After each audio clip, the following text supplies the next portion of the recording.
Hey there, everybody. Welcome to a special episode of Pixel It. When I say special, I mean not very special, just a little bit of specialness. Phil's not here. This is a compilation episode of bonus episodes that we did this year, and we're going to be doing a lot more bonus episodes next year. Don't you worry, patrons. We will be getting those bonus episodes out to you, but these are the bonus episodes we were able to do this year. We got two sets. We got the Zelda, reviewing the first 4 episodes of the Zelda animated series, and the second set is our Games of the Year from 1997. So this episode's going to run pretty long. Currently, Phil is at home with his baby boy. Mother and son are doing exceptionally well. Just really, really happy for Phil and looking forward to when he is able to get back in the saddle with me and really commiserate about parenting. Without much further ado, here are the bonus episodes from 2023. Next week's episode will be our regular Game of the Year episode for 2023. And then we'll start the guest hosting episodes. Anyway, adieu again. The more ado. Bye. We're doing this in person. We're in person. This is the first time we've ever done this in person. This is the first time we've recorded a real bonus episode where it's like a bonus after we would be recording. You know what I mean? So I'm thinking of how we introduce it. Do I do the same intro? No. I feel where like I try to catch you off guard with if it comes naturally, you should. But I think it's one of those things that I don't know, with the bonus stuff should be a little more loosey-goosey. Yeah. So, hey, folks. Hello. It's the bonus episode of the Pixel It podcast. My name is Kevin. With me, as always, is Phil. Hello. And today we're doing some recaps. We're doing a recap of the Legend of Zelda animated series that was on in the late 1980s. It was the late 19. Gosh, that really was an old show. Yeah, it was late 1980s, right? I'm looking it up. We're doing this in person, actually. This is actually a neat little thing that we have never done an episode in person. 1989. That's still late 80s. You nailed it. Holy crap. Yep. All right, we got our episode guide here, and it's all on. This is all on YouTube, by the way. Yeah. So anybody who wants to watch, they're 15-minute episodes. If you want to watch first and then join along with us, you're welcome to. Sure. Yeah, totally. And the first episode is The Ringer. The Ringer. And The Ringer was written by Bob Forward. I love that name, Bob. It's a good name. It's like a stage name, Bob Forward. It can't be his real name. I wonder. That's like saying your name is, Mark Generic or something. But also, why would you pick that name? I don't know. Like I said, it sounds like a stage name. I don't fully. I am Bob Forward. Maybe it's because that's how his characters act, which is very forward.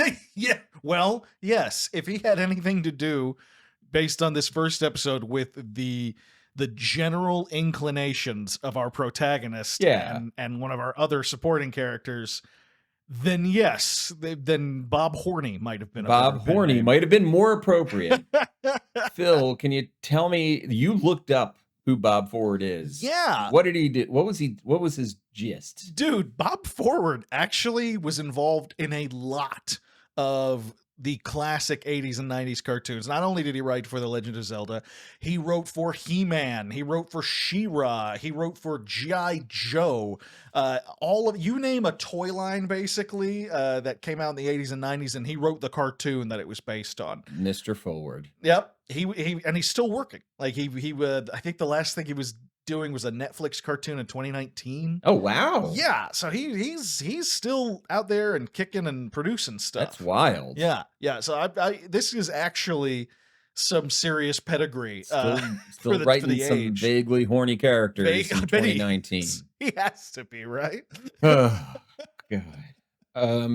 Yeah, so the goal of these episodes is to keep it tight. So that's the way Bob Forward wants it. It's the way Bob Forward likes it tight. He likes it tight. Because in The Ringer, we start with Link and he has no pants on. No He is pants. he is waking up and he has got no pants.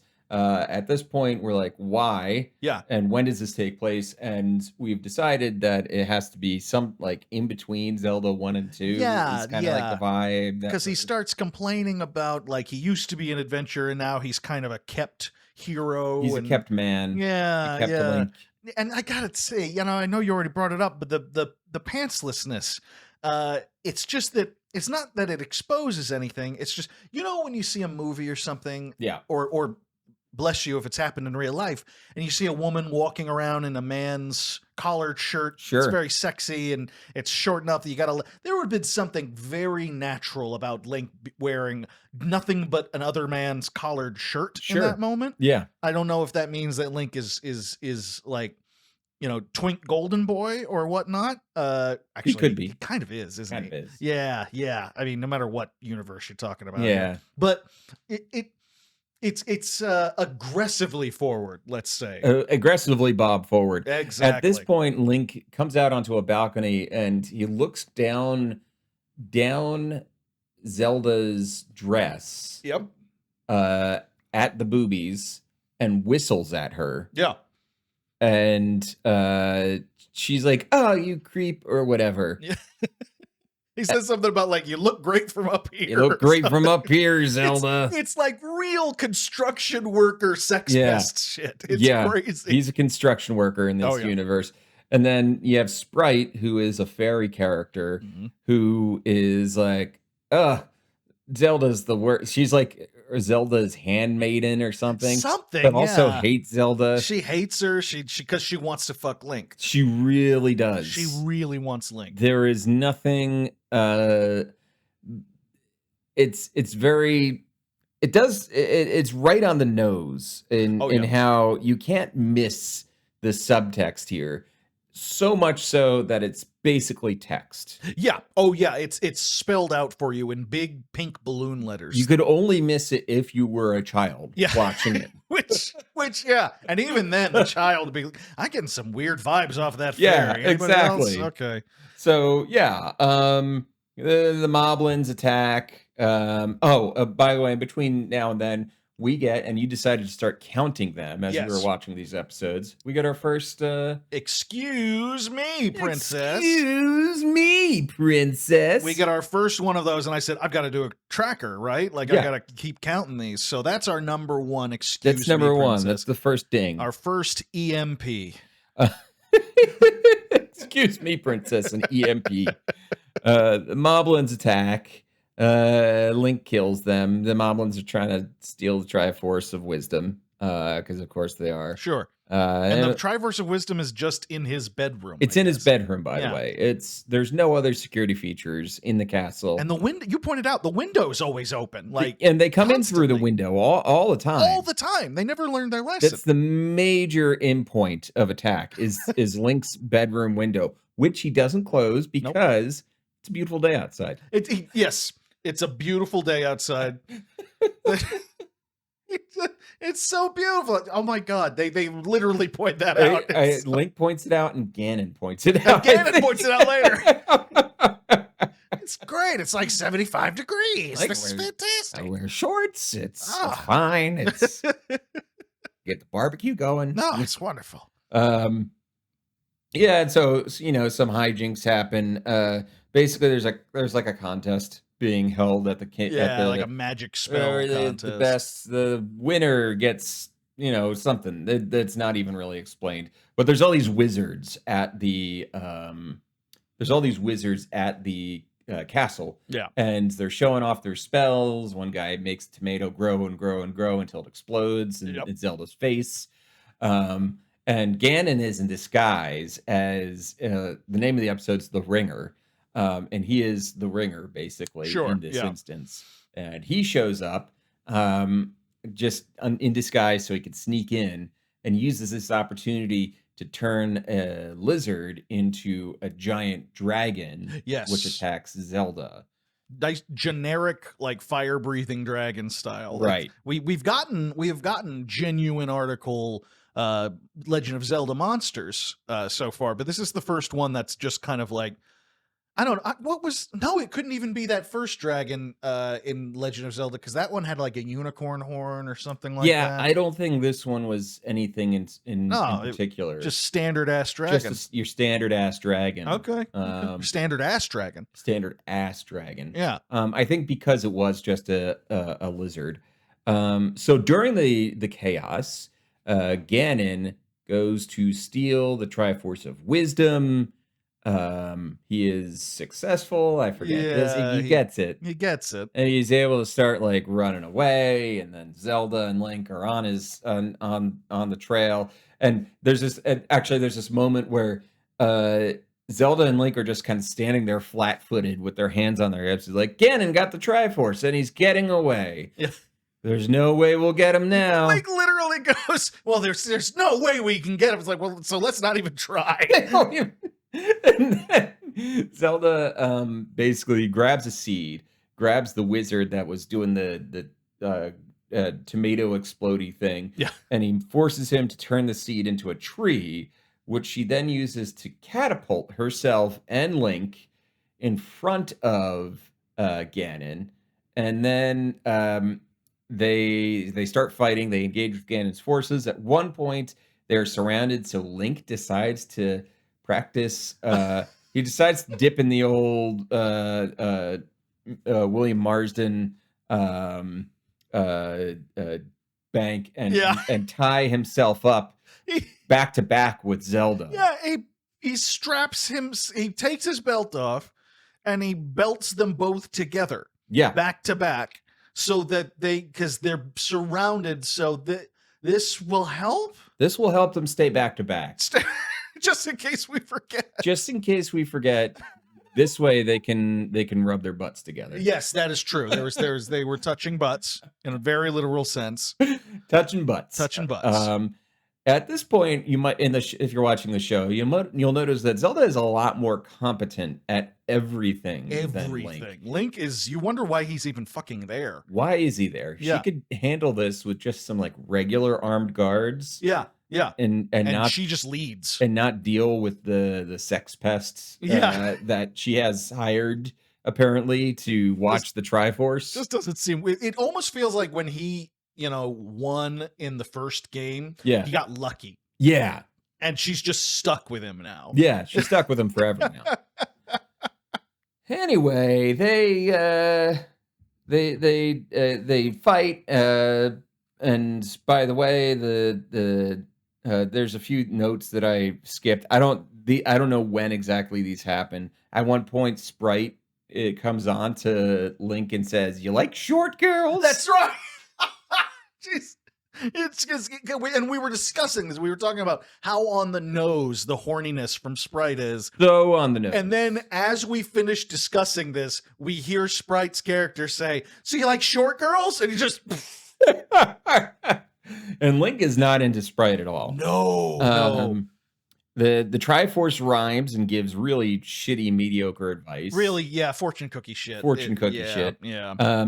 There's a moment where Ganon is trying to teach a Stalfos how to fight, and it's just That's right. Ganon shadow boxing. Yeah, he literally says, "Fight them like this," and it's 5 seconds. It doesn't cut away of Ganon just doing a basic, back and forth 1-2 combo in the air. It's not like this and then boom, boom, and then cut away. It's like he does the combo like 5 times. Right. And then we cut away. It's kind of amazing because this was the first, and we'll talk about these in future episodes, but this was the first of like several moments in this show where I can't help but feel like they're padding it. And it's only 15 minutes long. Right. And because it's a very, 5 seconds doesn't sound like much. No. But I challenge you to imagine a cartoon of Ganon shadow boxing. It's just doing the same 1-2 over and over. And then in your head, count 1 Mississippi, 2 Mississippi, and see how long and awkward that is.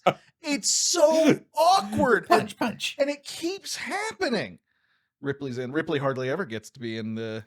I know. the room for the show. Ripley's in here kind of just checking out my feet. She's I don't know if I've ever brought it up on the show, but Ripley's a foot freak. She loves feet. If she was in your YouTube comments, she'd be saying "show feet." Show feet. Feet. That's her. That's her. She loves it. So yeah. So we've got awkward shadow boxing from Ganon. It just we got that. They deal with Ganon and Stalfos and all that stuff, and then Link refuses to unbuckle the belt. Like now they're face to face. Yeah. So and there's no doubt that Link has an erection. Absolutely. It's like digging into her hip. Yeah. So hey Ripley. And so what happens is like he's like, I'll unbuckle the belt, but you have to kiss me. Right. And that Link, that's fucking coercion. And I know it's 1989, and in the 80s and 90s, media played real fast and loose. Oh, without question, yes. With consent and coercion and all that shit. I mean, it's, needless to say. But yeah, it's coercion. Sprite saves the day by saying, oh, you two look like you're stuck, and like uses magic to undo the belt. Yeah. And Link was like, I was so close to getting very openly like, I almost talked her into I almost kissing. Forced her to kiss me. Right. I almost had her forced. And by the way, and I don't want to victim blame here, but it is literally just a belt. It's just a regular ass belt. That's true. And Zelda seems powerless to defeat it. She seems powerless to defeat the power of Link's spells. She's like, oh no, the belt, not a belt. Like she just. Well, she is Wonder Woman. True, that's true. And the binding, she's binded by the a man, the man with big quotes around that one. A man. Yeah, I don't know if Kokiri are actually men or not, but yeah. Anyway, but yeah, that's pretty much the end of. Oh, we got a CDI close up of Sprite, like kind of zooming into the camera. Dude, I refuse to believe. That's the thing. If it weren't for the actual dates that this was made, something about that must have inspired the Philips games. Because if you guys have ever seen the Philips games, like they get really in the camera's face and they're melty and weird. It's exactly like that with Sprite at the end of this episode. Yeah. I cannot believe that's a coincidence. Not even a little bit. Not even a little bit. But yeah, that's the end. That's the end of the episode. Yeah, and that'll do it for today's little boner episode.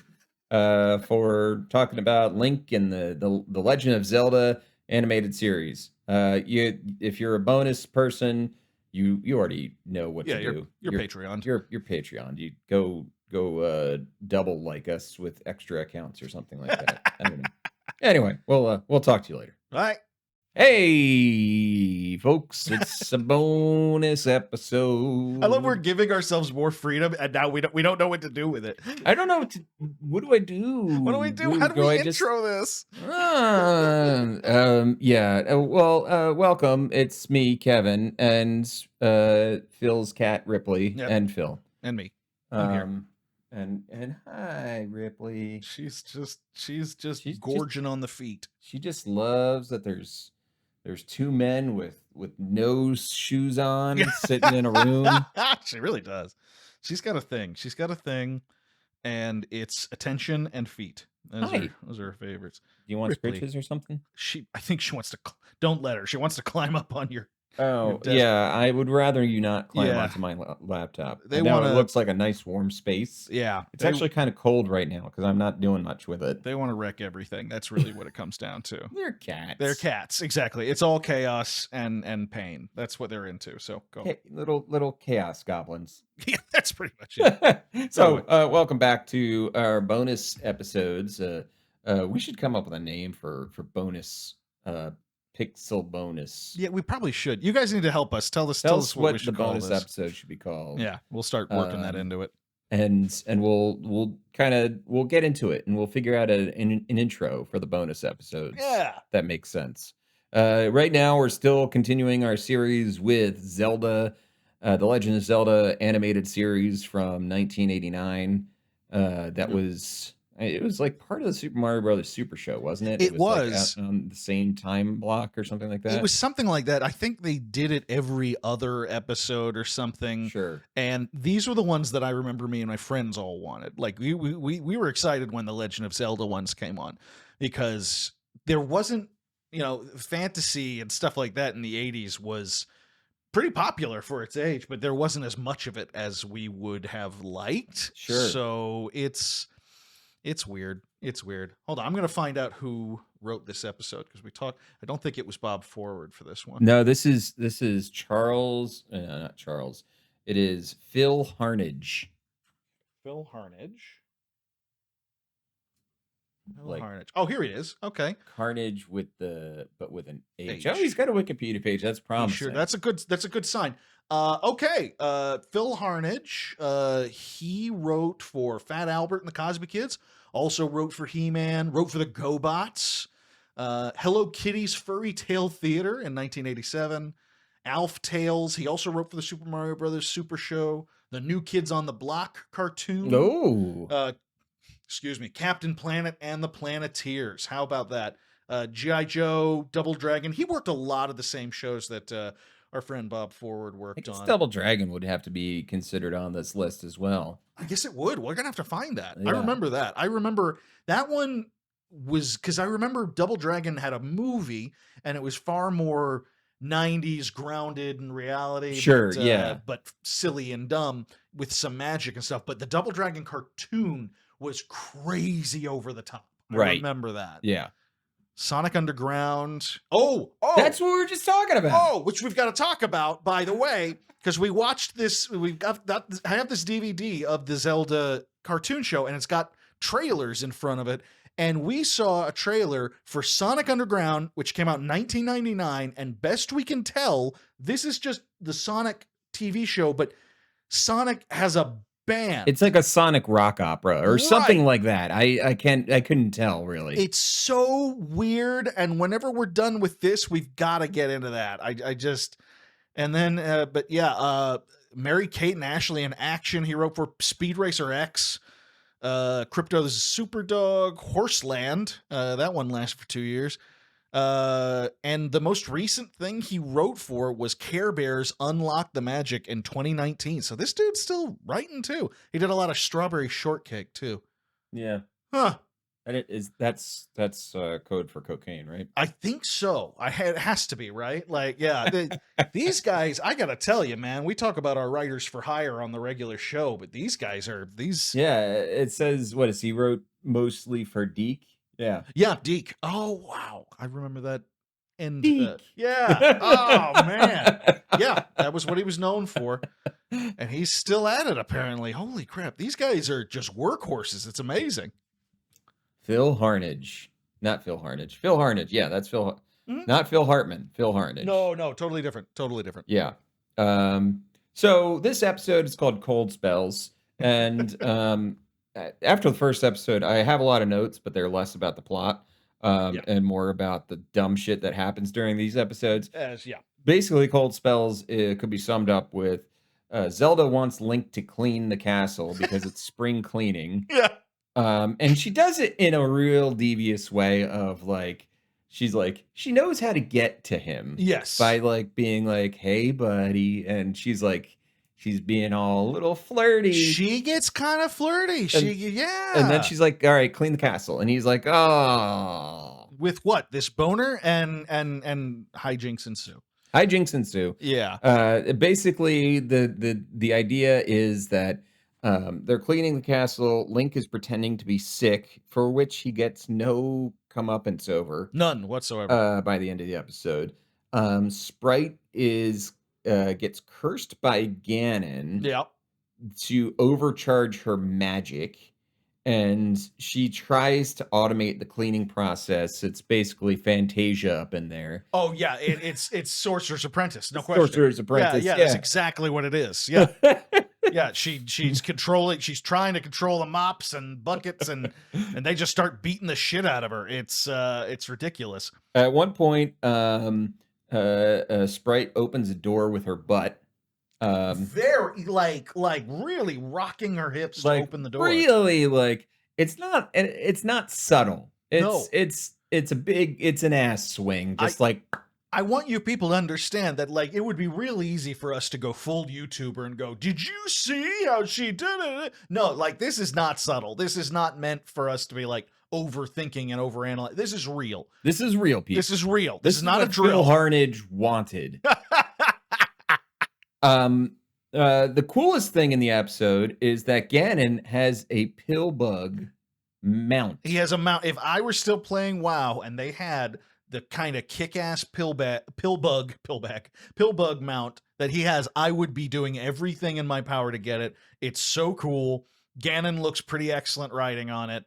I was pretty impressed. I thought that was good art direction. I don't think there's an equivalent to it in Zelda, though. I don't think it's based on anything. No, it didn't look like it was based on any of the little, like, the closest thing it looked to similar to was the crab spider one-eyed monster. Yeah. Just in terms of general vibe. Sure. But it would have showed up in the same dungeon. You know? Yeah, exactly. Yeah, it's themed. And at this point, basically, Ganon distracts everybody with Sprite's magic overcharged. And it's like the castle gets flooded. While everybody's dealing with that, Ganon uses his pillbug mount to climb up the side of a wall and get into Link's bedroom, which again, the window is open. Yep. They didn't even close it. Never closed it. I would have said lock it, but or fucking brick it up, but they didn't even close it. And it's the second time in that episode where someone goes in through the window, because the first time is Zelda is in Link's room. Yeah. And it's a mess, and a bird flies through the window and tries to attack her. And she starts to suffocate the bird in a pile of Link's dirty clothes. Yeah, it's like the end of One Flew Over the Cuckoo's Nest. Like, she actually holds this bird and tries to asphyxiate it in dirty laundry. It's amazing. It's genuinely amazing. Yeah, thanks, Chief. Thanks. Yeah. And then she throws a fountain through the window and escapes. That's right. It's just that's why the window was still open. Full circle. Full circle. At one point, Sprite does a Scooby-Doo stop in the air, complete with sound effect, but she is in the air, like she's not on ground. I just thought that was, she skids on nothing. She skids on nothing. Yeah. On absolutely nothing. Ganon captures them and puts them in a jar. Yeah. And he... It's like a giant brandy snifter. Yes. You know? And he can do anything he wants to them at this point. That's what he did. At this point, he has them. He has them dead to rights. And then he summons the one thing that could probably do nothing. And that's the crab thing with one eye. Yeah. The spider, you shoot it with the arrow. And it doesn't know what to do. He literally has to instruct it to attack downward. It's like go into the opening. Like this is the second time in as many episodes where Ganon has to explain basic combat formula to his henchmen. And I can't help but feel like he's an idiot. Shadow box a little bit. Show him what you mean, Ganon. Get in there and whoop. It's ridiculous. It's insane. And by the way, this is also another one of those moments where you start to realize, and we'll see more of this as it goes on, but you start to realize that Ganon's whole plan seems to be to inconvenience them to death. Like, it's like, if I can just inconvenience them. Yeah. It's Legend of Zelda Curb Your Enthusiasm. That's exactly, yes, without question. It's like he never Saurons anything. He never goes, I've built this army of Stalfos, and no, he doesn't overwhelm anybody. Nothing. He just goes, they're cleaning, eh? Maybe that will be the perfect time to, I don't know, do some really weird convoluted 1989 plan. Like, these could be episodes of Perfect Strangers. It just happens to have Zelda. It's like, I Love Lucy, except it's Zelda. I love Zelda. That's the extent of Ganon's Ganon's plans Yep. so far Yep. in the episodes that we watched. He's got an army of monsters, basically A full-on functionally army. immortal monsters. Yes. Because when we see that when Link kills them, they reappear in this cauldron that he keeps them all So in. basically, and Ganon is the only one who can truly kill them. Like Yeah. he can kill them if they fail him. He can zap them, but that's for the bad guy to do. The good guy, no. The good guy just zaps them. Just zaps them. Sends them back. Banishes them. Yeah. Yeah. And that's pretty much that episode. I forget how it actually ends. They get out. They get out. They get the Triforce wisdom back. There was a moment where Zelda could have gotten the Triforce of power. That's right. And she's like about to grab it, and Link pulls her away from it, and he's like, "There's no time." And then the camera holds on that empty frame for like 5 seconds. Another good 5 seconds. And there was plenty of time for her to just grab it and run. There was plenty of time, Link, you fucking idiot.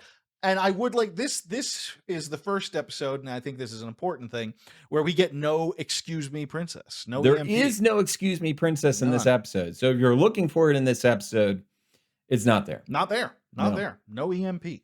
No. So we're currently standing at 2. 2 EMPs. There were 2 EMPs thrown. Because it happens twice in the first episode. Yes. And none in the second. We're pitching a shutout on EMPs. On EMPs. So that'll do it. That'll do it for this episode. Thanks for listening, you Patreon friends. You're the best. Excuse me, Pixelit. Excuse me, Patreon. That's good. Is it? No. Rolling as well. Huzzah! Huzzah! Huzzah! Huzzah!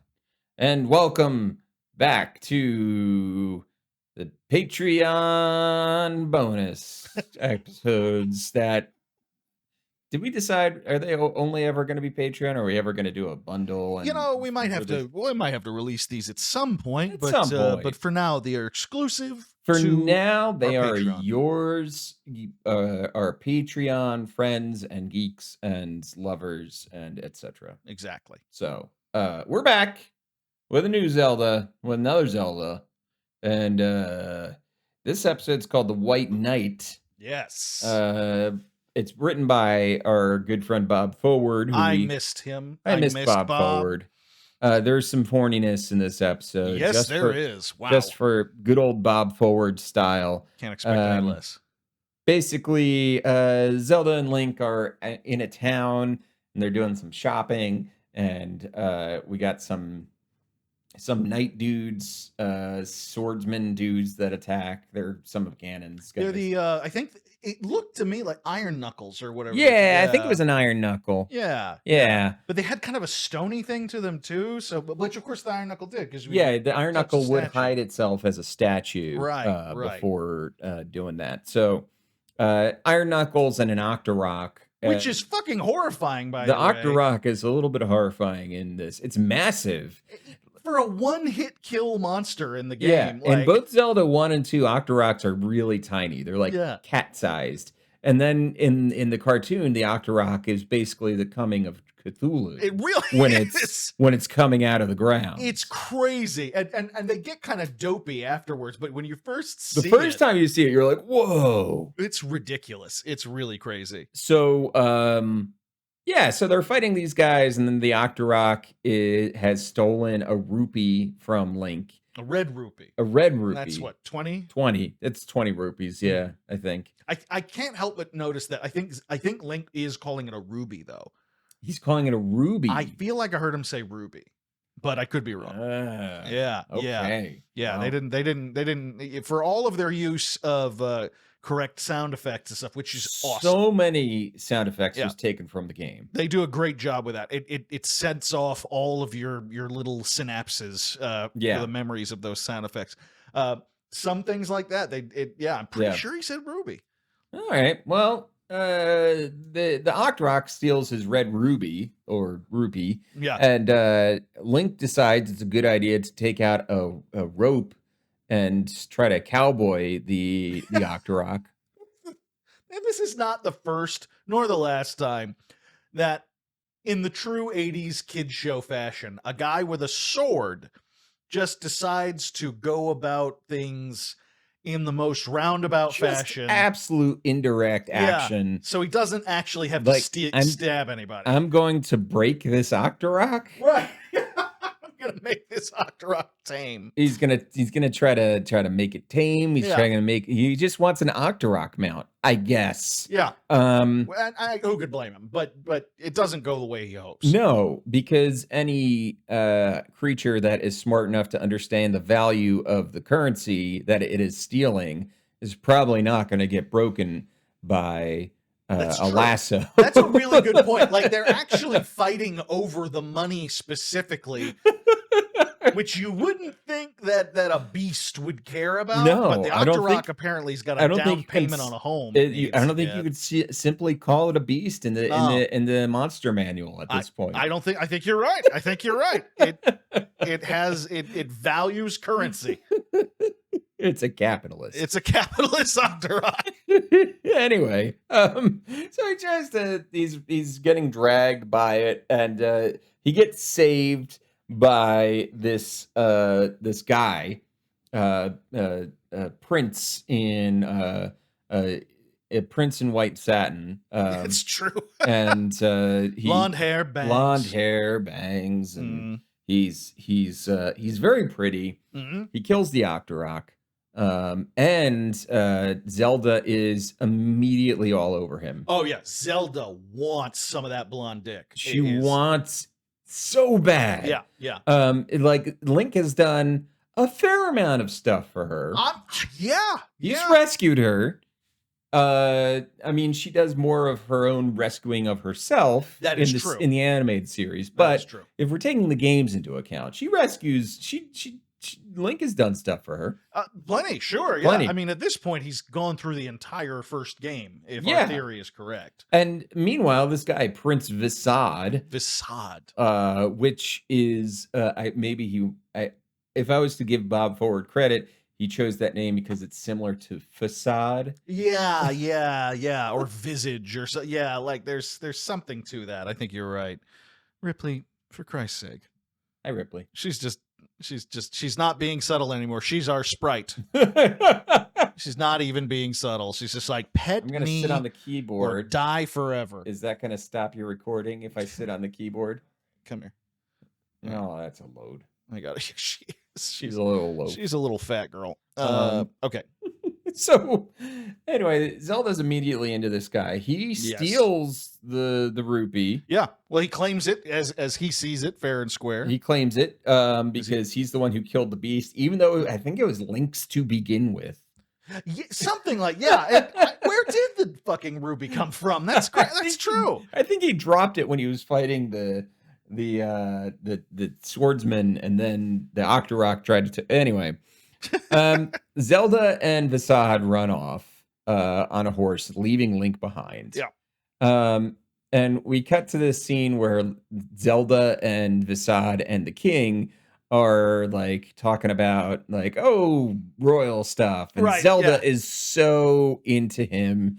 She's got her cleavage out. Oh yeah, shoulders out. Yeah. She is loving this guy. Yeah, and they're going full Wasp here. They're basically asking him where he summers. They're going full Wasp. Yeah, it's very well. We're royal people being royal together. It's very like the country club folks in a 1980s movie. Yeah. Talking about Martha's Vineyard or something. Yeah. It's the people who belong to the golf club in Caddyshack. Yeah, exactly. Okay, so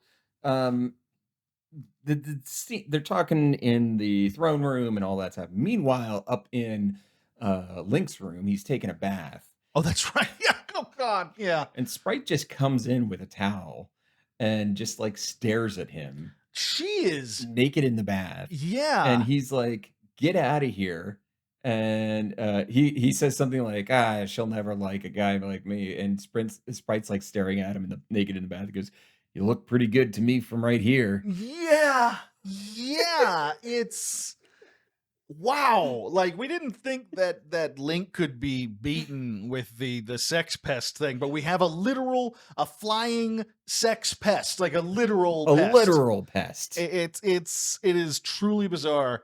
And I was thinking, like, when she first comes in, he does pretty quickly try to get her out of there, Sure. which makes me think that if he hadn't done that, I would have assumed was like something happened Yes. at some point. Like, Right. yeah, like she watched or rode him like a fire pole or something like that. And she's only 4 inches tall, but you could still work with that. You just got to avoid drowning her. That's all.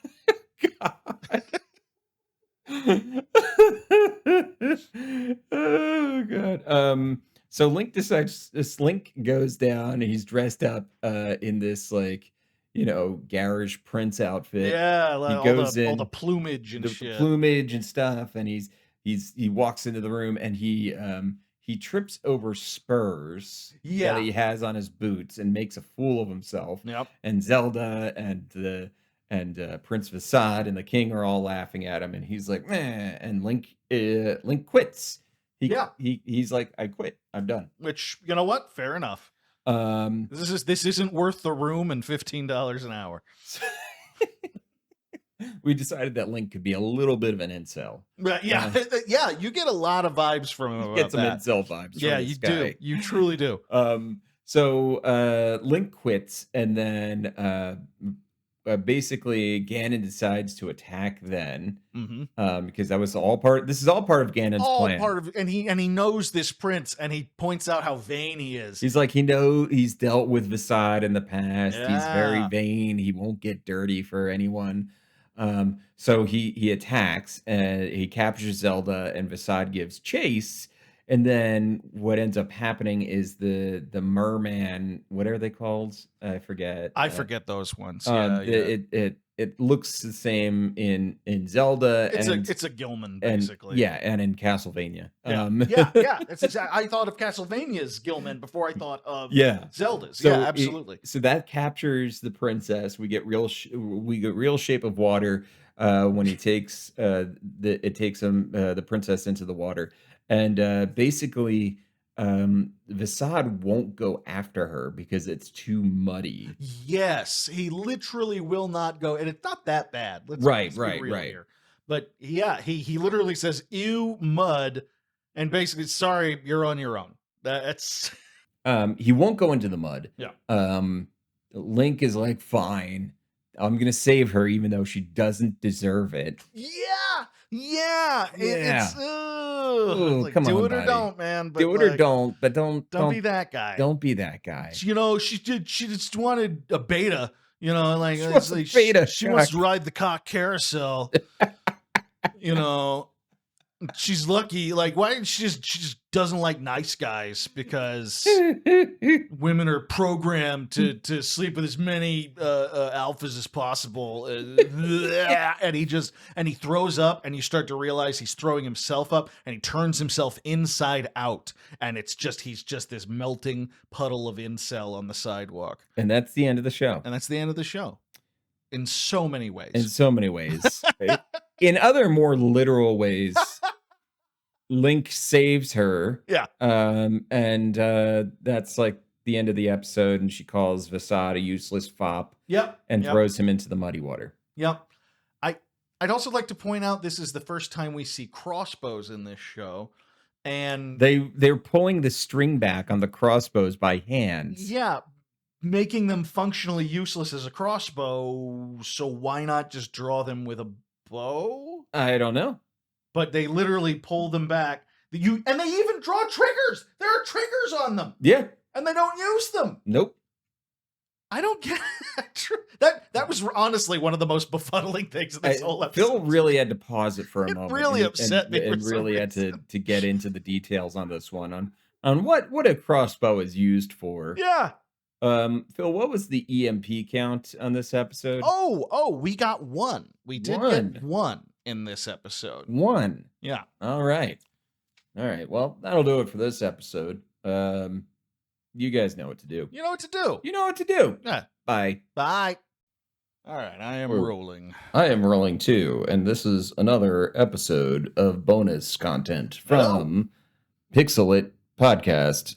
Did I actually write any notes for this one? Yeah, no, it's the episode's called Kiss and Tell. Yeah. And we're doing Zelda stuff, in case you were Fourth wondering. episode of Fourth Legend of Zelda. episode of The Legend of Zelda, and then this DVD stopped working. It really did. The DVD quit. This episode is written again by Phil Harnage. Yes, yeah, we're going back and forth with Phil and Bob.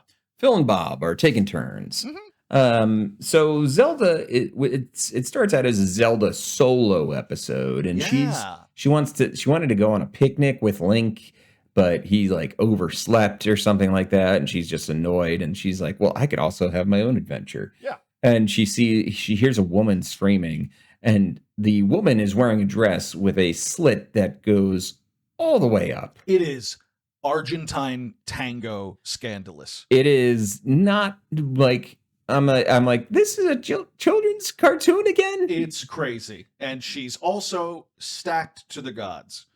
This is stacked snatch waist, high slit dress. It's there's a lot going on. There's a lot of things. And Zelda's like, and Zelda's like, you know what, even I'm into that, so I'm gonna try to save her. She sure does. She makes a point of being like, oh, Link would have loved this chick. Like like, wow, okay, that's a kind of specific thing for you to point out, Zelda. So Zelda goes to save her, and it's the three-headed dragon from the game. The Gleeok. Gleeok, that's it, Gleeok. And Zelda fights off the Gleeok by feeding it fruit. She sure does. Yeah, she throws a grapefruit at it. The middle one, she throws a grapefruit, and he's like, that gives me heartburn. And it just breathes more fire, I guess. And then the woman is like, no, but I want to be saved by a manly hero. And she's like, well, you got me, lady. Right. And Zelda is fighting off the Gleeok, and then Link finally shows up. They kill the Gleeok, or two of the heads, and then send the Gleeok back to Ganon's little glass vase of his bestiary, basically. His respawn location. His respawn location. And the woman is like, oh, Link, let me give you a kiss. And Link's like, well, Zelda never kisses me. Oh, so. Yeah. He's like, oh, finally, a woman who knows her place. Thank goodness. He basically says that. But then they kiss, and the woman is actually Gibdos, which is one of those mummies. Yeah. And Link is now turned into a frog person. Yeah. And I noticed this. I maybe you thought the same thing. I noticed the Gibdos, the mummy, and this isn't a big deal, but they made it a woman. Yeah. And a woman mummy, and I couldn't help but wonder if they did that so that no one could accuse Link of being gay. No, 100%. Yeah, okay. No, this is 1989. Right. Like, look, yes, he made out with an undead corpse, but it has to be a girl. It has to be a corpse. woman. First of all. Yeah, first and foremost. So yeah, that happens. And so he's a frog person now. Yep. And Zelda is like, oh my God, what's going on here? And she kills the Gibdos by unraveling it. Yes. Yeah. It fully unravels, and you don't ever get to find out what's inside of it because it dies from the unraveling, I guess. Yeah. Yeah. It dies from the unraveling. And then Ganon manages to... so basically they're going... This is all part of Ganon's plan, of course. Of course. Zelda and Link go to a pond. And she's like, it's okay, buddy. We're still friends. We're still friends. Still friends. Very distinctly hits that button. And, we are friends. And then Ganon manages to capture Zelda. He comes out this little blitz attack, knocks Link out. Well, he's angry because he expected him turning into a frog would drive Zelda away from Drive him. a wedge between them. Doesn't work. And it doesn't work, and he's furious. And so he just runs out and grabs her. Which, you would think the guy with the Triforce of Strength would stop like overthinking things. Right. You know? That's not his thing. His thing not is his thing. overpowering. So yeah, he does that. He grabs Zelda, he knocks Link out. He leaves a couple spiders to deal with Link. Yeah, not even like big ones, like literal tiny spiders. These brown recluses will do the trick. That'll do it. And Link, so Zelda and Ganon are gone. So Link, as a frog person, eats the spiders. Yeah, because he's a frog person. End of conflict. Yeah. And then Sprite shows up and she's like, "Oh my God, what happened?" And he's like, "I'm a frog person now." Yeah. Meanwhile, down below, Ganon has Zelda tied up. She's lashed. She's handcuffed. Actually, why handcuffs? I don't know. I just realized, like, handcuffs are like he's got her chained up, literal handcuffs. Yeah, they are like handcuff. Holy shit! It's like not rope. He's a sorcerer, first off, too. Right. So you think he'd have like, and you think the animators would be like, "Oh, this will be way easier." Just like, boom, you're frozen or something like that. No, he's got handcuffs. He's got handcuffs. This is a kinky show. It is very kinky. It's a kinky show. She's handcuffed to a very phallic object. Yes. Yes. And so she's down there. Link and Sprite are making their way down. Now Link, as a frog person, is able to walk on ceilings. Yeah. So he was able to just kind of sneak down there without much trouble. And this is when this is when I started to realize Ganon's whole plan was to turn Link into a frog. That's it. Like that he would turn into a frog and this would break him, I guess. But all he's done is given Link new powers. Yeah. And you know what? I forgot a quick scene in between these two moments. Sprite takes Link to see the Witch of the Walls, who is a witch who is literally a piece of wall as well. Yeah. And she comes out, when the witch comes out, Sprite says, "What is this? Ugly Person's Day?" Yeah, it's true. It's like immediately. It's just, and here's the thing: it's not clever. It's actually so mean and straightforward that I found it fucking hilarious. It was so just mean and to the point. So mean. And then the Witch of the Walls is like, "Yeah, well, you need a curse from a princess. It's simple." And she's like, "Yeah, but," and Link's like, "Yeah, but my princess won't ever kiss me." Yeah. And she's like, "Well, whatever." And then the witch goes back into the wall. Yeah. What was the Zelda that came out? Was it for the DS that came out a few years back, where he like literally turns into a painting on the wall? Oh yeah. I think if I thought that the Japanese gave two shits about the Legend of Zelda cartoon show, I would have thought maybe this was some sort of throwback to that. Right. But they absolutely do not give a shit. No. Good for them. That's good for them. Not a criticism. So back to the underworld. So Link is able to rescue Zelda. Mm-hmm. They have a little fight with Ganon.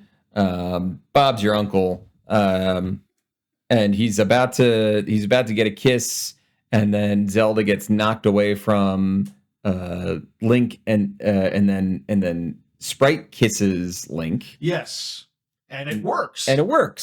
I missed the line. Why does it work? We find out later. She says that her dad was the king of the fairies, so they like Deus ex fairy machina. That's right. Him, so. Yeah. By the way, and she's the one who knew all that. Like she heard, like only a kiss from royalty will save you. She could have done it all at any time. Oh, that's easy, smooch, and we're good. Like because I'm royalty, right? Like, but no, she really. She really was not into the whole frog thing. No. She just wanted to. Couldn't deal with it. No. So it was just nothing. No help from Sprite as per usual. Yeah. And then it's pretty much. Anything else happened in that episode? They beat Ganon. They're walking home, and Link says something like, "Well, I was supposed to get a kiss from you, but come on, don't you think I deserve one?" And Zelda kind of goes, "You know what? Actually, yeah, you've been through hell. That's right. Yeah, let me give you a little tongue action, and as she is, bracing herself for the impact of, oh my god, I'm actually going to kiss this troglodyte. He sees a fly, and he reaches out, grabs it, and eats it. And she freaks out, as I think most people would. Sure. And he claims that it was an old habit, dying hard. I was a frog. Sorry, I didn't mean to. I'm not a frog anymore. But no one wants to make out with someone with frog. With fly mouth. Yeah, that's fly mouth. That does sound like the person who smoked way too much weed. That's why The Fly is not a fly mouth right now. The Fly is not a romance film. No. Well, no. Now we did not get EMPs. We got no EMPs in this. However, during the Zelda fight scene in the first act, if you can call it that, that's right. When she is dealing with because they refer to each other as another beautiful princess. Yes. Like the one says, "Oh, yeah, we don't need any more beautiful princesses," and Zelda says something like, "Pardon me, princess." And so it's her version of it, and I got a kick out of it. And you know what? I'm putting that on the board. It counts. I think that counts. It counts. Goes on the board. Overall, we are officially up to 4 on the EMP tracker. So if we checked by writer, it seems like Bob Forward is the only one who drops EMPs. That's a great point. Yes, Forward has been the only one to drop these EMPs on us. I feel like Phil thinks that he's above them. Yes. And he's trying to do his own thing. Right. The next episode, based on the alternating things, I feel like the next episode should have been written by Bob Forward. Yeah, we'll see. We'll be able to test that theory. We will test that theory next time on Pixel Lit Bonus. We still don't have a name for these. Just give us a name, please. Bye. White Claw turns you into a penguin. White Claw, when you want to be an emu. Emus are flightless, right? Totally. Yeah. And thank God, they are terrifying. Thank God, those are terrifying. If you gave them any more powers, they would ruin the world. Yeah. What are those? The shoe bill. Shoebill. The real terrifying beak ones. Yeah. They're beautiful and scary as hell at the same time. Yeah. I feel like they could just bite my face off. Oh God, I just can't. I'm just never prepared for when I'm like idly browsing my queue on Steam, just seeing what's out there, and you're not prepared for the porn. Just unrelenting graphic porn. I'm not a prude, Kevin, but Jesus Christ. Oh, I know. I just scrolled down, and the top thing is Orgasm Simulator 2023. I did nothing but open up my store and scroll down, and this was at the top of new and trending. It has 32 reviews. Like, come on, guys. Like, I got to tell you, I hate to sound like a boomer when Guitar Hero came out, but if you're buying Orgasm Simulator, why don't you just go out and give yourself an orgasm? Yeah. We don't need a simulator for it. Yeah. You don't need simulation, you need stimulation. Gosh.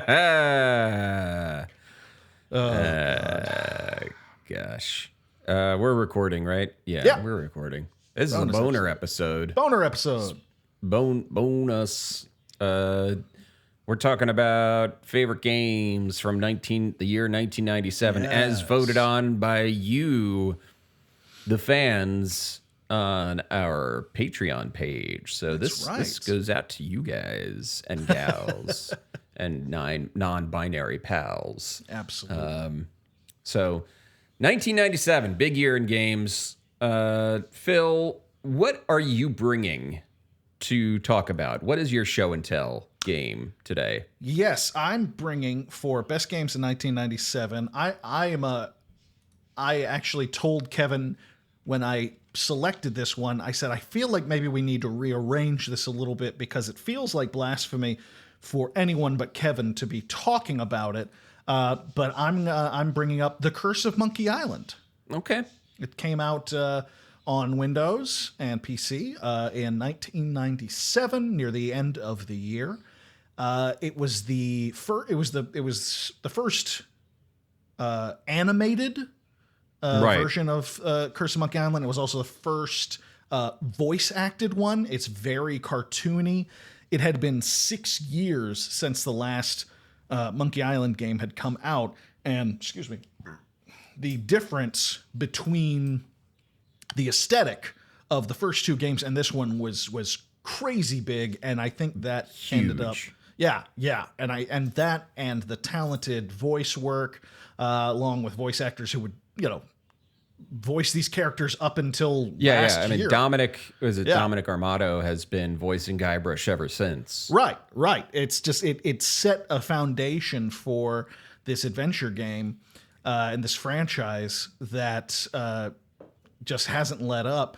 It also has my favorite moment in any adventure game in history, which is the pirate singing the song about being a pirate, and the rhymes that they go through in Guybrush's attempts to get them to stop, and they always find a way to rhyme and drive him insane.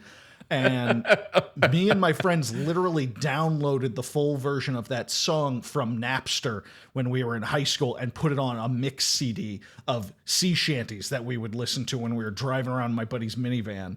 Because that's the kind of geek you're dealing with here. You were in on sea shanties like 20 years before it was a thing on TikTok. Yes, very, very much before it was cool. I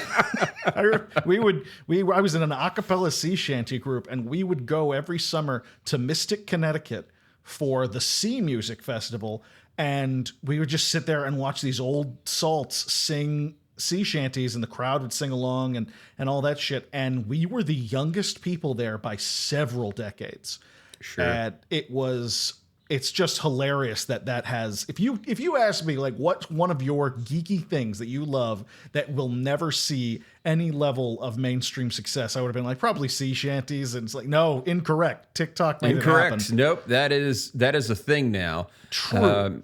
Mystic, Connecticut, home of Mystic Pizza, by the way, or at least the pizza shop in Mystic Pizza. Mystic River, also. Yeah, it's a beautiful area. It was wasted on a bunch of stupid teenagers like us, but it was absolutely gorgeous. This also was it did really well from what I can tell. People remember it really fondly. It really got a lot of people's attention. One of the smallish controversies on it is that this was the first one that Ron Gilbert was not involved in. Yes. That he had left after Monkey Island 2 was done. So we had a whole new team working on it. But it was he liked it. He talked about them being very true to the overall sensibility of Monkey Island and that sort of thing. And I'd agree. And it was also where the first rumblings of a Monkey Island movie would come from, which would end up, I believe, I don't know if it's official yet, if anyone has actually like proven this true, but it's too much of a fun theory not to bring up that it would eventually become Pirates of the Caribbean. That was originally supposed to be the Curse of Monkey Island, or the Monkey Island movie. And when you look at the tropes and everything, and you're like, yeah, that makes sense. It does. I mean, Monkey Island already is based on a lot of, old tropes about pirates and stuff like that. Sure. But it feels a little specific when you look at the first Pirates of the Caribbean movie, and it's like, yeah.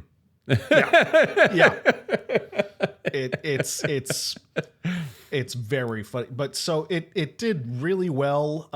It was a big hit on the PC. It was actually a very, very, very big hit in Germany.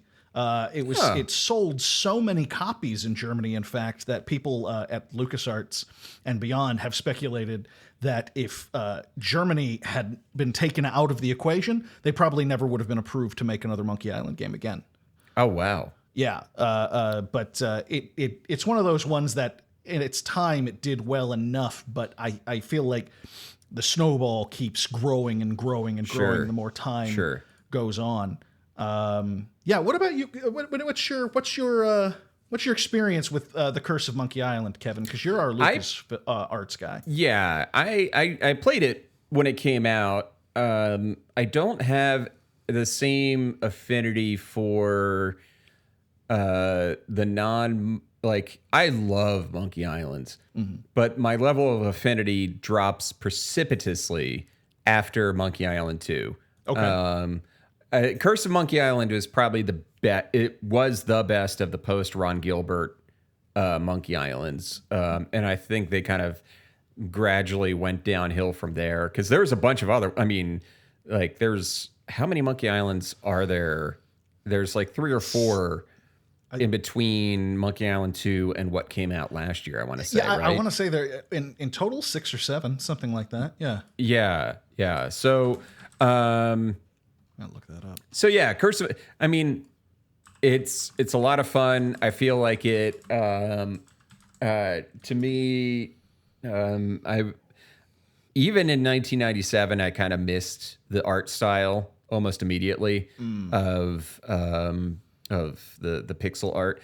I think Ron Gilbert didn't even get to the end of making Monkey Island 2 before he left. Oh, wow. LucasArts. So yeah, there's and then the next one was Escape from Monkey Island, and then there was Tales of Monkey Island, which was Telltale did, And then the one that happened last year. and then Return to Monkey Island. So Right. 6. Yeah. Yeah, Curse of Monkey Island I liked. Escape from Monkey Island I did not like at all. I never actually played Tales of Monkey Island. Was Escape from Monkey Island the one where they tried to do the 3D art and it looked really janky? I think it's the janky 3D art. Yeah, I remember that. I never played that one. So yeah, I mean it's the first. Yeah, the Escape was the first time it used the 3D graphics, and it was the Grim engine, which is basically it was built in the same engine that they used for Grim Fandango. Yes. Because Grim Fandango was the first game that dropped Scum, which was their engine that they had used since Maniac Mansion. Grim Fandango, like with that style of 3D art, it works. It was so stylized and strange and everything. It looked really weird with the character. It looked weird with Monkey Island, and Grim Fandango didn't. I mean, Grim Fandango had some of its own like wonkiness, but Sure. That didn't stop it from being possibly one of the greatest games of all time. But but we're not talking about 1998 here. We're talking about 1997. Grim Fandango came out in 1998. So 1997. I liked. I mean, Dominic Armato's voice. He then goes back after being cast in this. They then take him and they revoice all of the other Monkey Island games. So that there's there is versions of the previous 2 Monkey Islands in this. I think it's this art style that they used for the remake, maybe. Huh. Monkey Island remake, the anniversary special edition. Was it? No, it's a totally different art style again. Yeah, don't like that one either.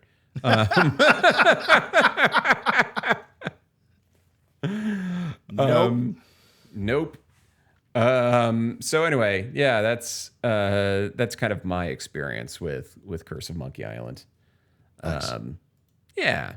So, what game did you choose for best games of 1997 this week?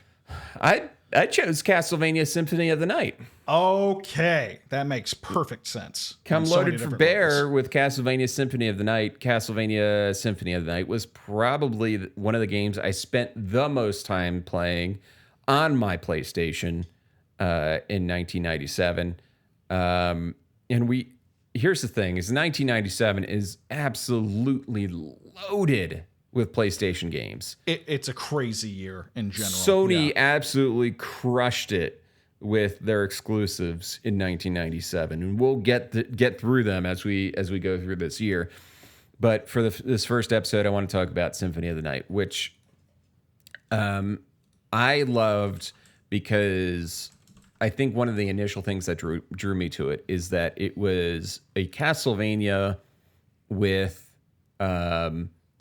like some role-playing level up elements, which made sense. So I don't think we had Castlevania 1 on the NES. We had Castlevania 2, though, which is widely regarded as not the best of the Castlevania series. I love it because I thought it was so cool that it was like non-linear.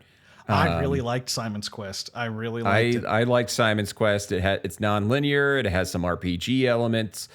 Oh no, like where are we going to see that again? We see it again in Symphony of the Night. Symphony of the Night gets a little too much praise in terms of like starting the Metroidvania craze, because obviously Metroid should probably get a little bit more cut of that, and also Simon's Quest. It should as well. Yes, absolutely.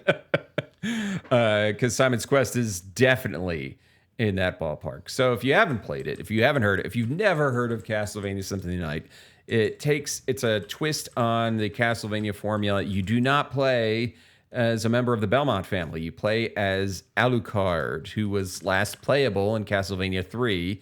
Yep. Alucard is the half human, half vampire son of Dracula. And instead of a whip, you use a sword and magic spells, and also other weapons. There's a bunch of other weapons, but you don't use a whip.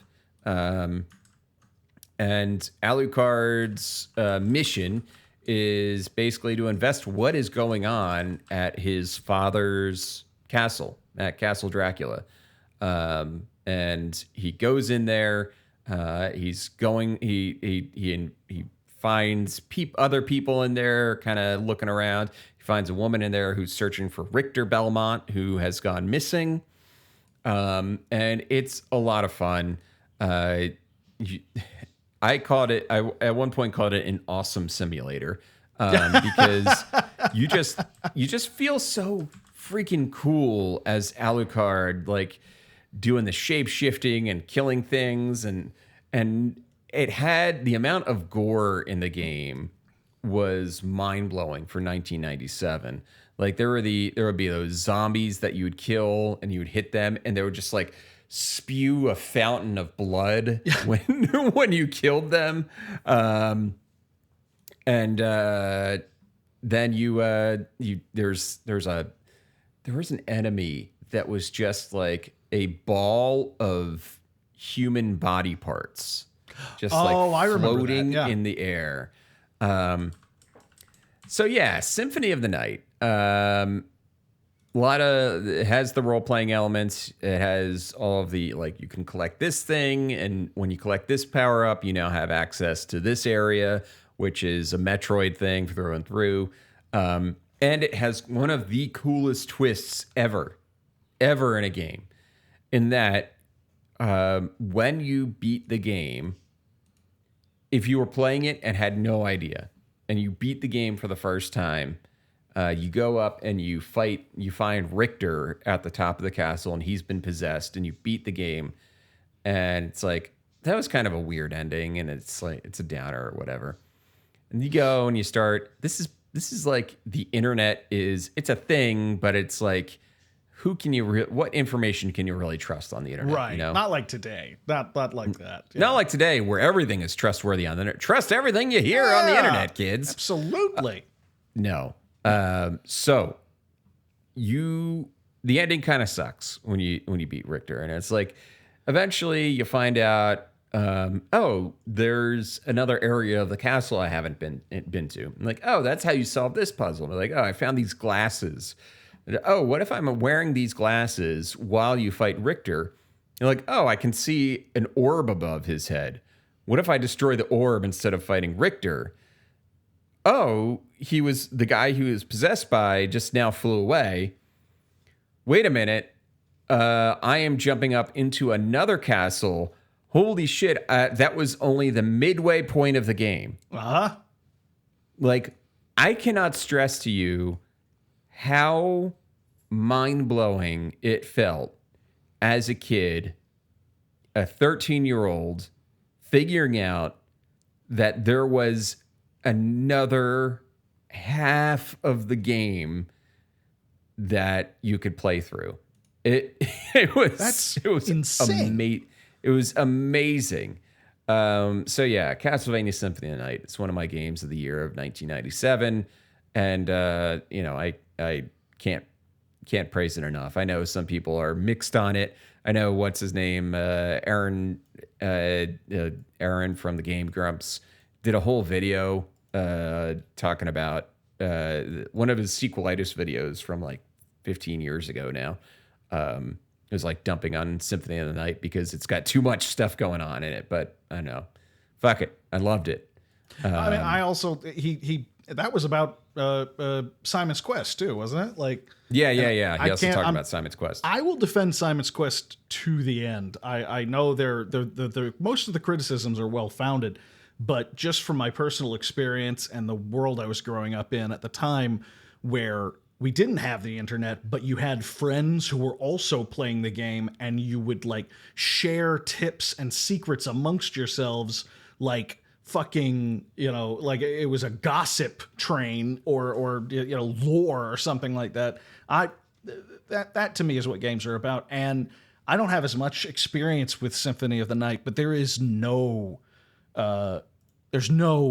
way you can't recognize what an influential, important game it is. Right. Yeah. No. Exactly. So you never played Symphony of the Night? Never played Symphony of the Night. No. That is wild. I think know. You should go and play it right now. I'm gonna have to. I didn't get a PlayStation until Guitar Hero came out, and it was just to play Guitar Hero basically. So I was never a PlayStation guy. So that was one that I missed. So yeah, I think I need to find that. Yeah. And play it. I am. Is it available on Steam? I don't think so. Find out right now. Excuse me. There's so many other symphonies. I mean, there's so many. There's a lot of There's a lot of Castlevania stuff available on Steam, but so there's I played Bloodstained Ritual of the Night. So yeah. And a lot of the Game Boy Advance ones, you can get a collection of those. Those I got. I've got those and the Game Boy Advance ones, yeah. Yeah, and the old NES ones. I've played all of those. In fact, I used to play a ton of Castlevania 3. Yeah. The Anniversary Collection doesn't have it. Has 1 through 4. That is wild. You can find it on Google Apps. Okay. I guess you can get it on Xbox's store. Yeah.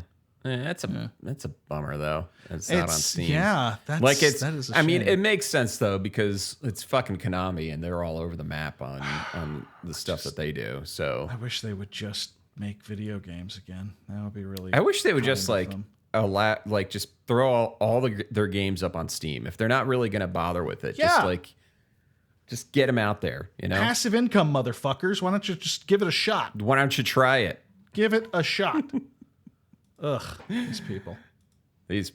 All right. I think that's enough bonus for you boneheads. That's the term going to be the term for the bonus listeners, the boneheads. Don't hold me that. I'm not. Love it. Perfect. You love it, the boneheads. I love it. All right. Bye. But Barbie, and Oppenheimer, World War II, which is exactly. So, But I World totally War II agree. is honestly the biggest IP of all time. It's and probably the best if we're being honest with ourselves. We're being honest. So it's nice to see, but you're totally right. It's nice to see something that isn't attached to the fucking multiverse or whatever doing so well. The World War II cinematic universe. Yeah. That's happening. Someone's gonna do like a weird fictionalized version and like just make a whole thing. Oppenheimer's just the first one. That's right. There's gonna be hang out at the end one. credits. Yeah, hang out for the end credits. Yeah, Winston Churchill's gonna show up with an eye patch. I'm assembling a team. It's gonna be a mess. I'm assembling a team, and then he keels over from tuberculosis or whatever he had. Just drunkenly throws up all over Oppenheimer's rug. I'll pay for a new one. Okay. I'll pay for a new one. I'm Winston Churchill. I don't know what he sounded like, but it was probably something like this. I don't think you're far off. I think that's it. That's how they all sound, right? All the Brits. Yeah. That's how they all sound. Men, hey, welcome all to the sound bonus episode, by the way. Oh, hi guys. Hi. Didn't see you there. Hello. Today Thanks for we're joining us. continuing on our journey back to 1997 when video games were video games and ska was at the top of the charts. Was it? I don't remember. It probably was. Real Big Fish was doing well. I'm sure of that. You know what? I'm going to do it. I'm going to check. All right. You're going to check it. Billboard Check it. Top 10, 1997. Oh, well, that's... All right, we've got Candle in the Wind, 1997. By Elton John. It's number one. Elton John's refreshed Candle in the Wind. Yeah. All right. Yeah. You Were Meant for Me by Jewel. I'll Be Missing You by Puff Daddy. Oh, wow. Look at this.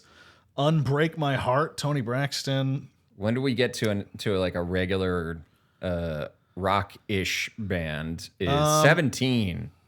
I guess Bitch by Meredith Brooks kind of counts. Yeah. Semi-Charmed Life. Yeah. Semi-charmed kind of life. Yeah, baby. Oh, The Freshman? Holy shit. Oh, my God. This was a year. We were barely freshmen. Oh, my God. This was a year. This The was Dip a by year. Freak Nasty. I used to dance to The Dip. Yeah. Paula Coles. We'll get back to River video Bowl games in a Cowboys. second here. We're just talking about our teenage years. Sorry, are we're on the reminiscing. table. You guys are gonna have to back off. We were making out with girls and dancing with enough room for the Holy Ghost between us. Because that's how these things work.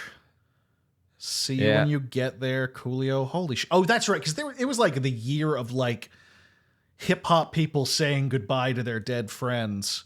Yeah. Yeah, that's true. We got Heavy D with Big Daddy. We got If You Could Change the World by Eric Clapton. Eric Clapton, who's a racist piece of shit, by the way. He is a piece of shit. Eric Clapton could have kept his mouth shut, didn't. But here's the thing: he actually kept his mouth shut for a long time because it bubbles up like, oh yeah, in the 70s he would say this shit. It just never got any real coverage. Yeah, no, he would say it at like live shows, assuming people weren't able to record it and play it back for anyone because it was not as easy back then to do it. Oh, okay. Aqua with Barbie Girl. Hey, there we go. That's relevant. That's relevant. And we've gone full circle. We've gone full circle. I'm going to see Barbie in the movie theater tomorrow. Did I tell you that? Yeah. I think that's how we started the episode. I think that's how we got started. That's how we got started. It's 1997. We're talking video games of 1997. I got Final Fantasy Tactics. Phil, what do you got? I got GoldenEye 007 for the N64. Ooh.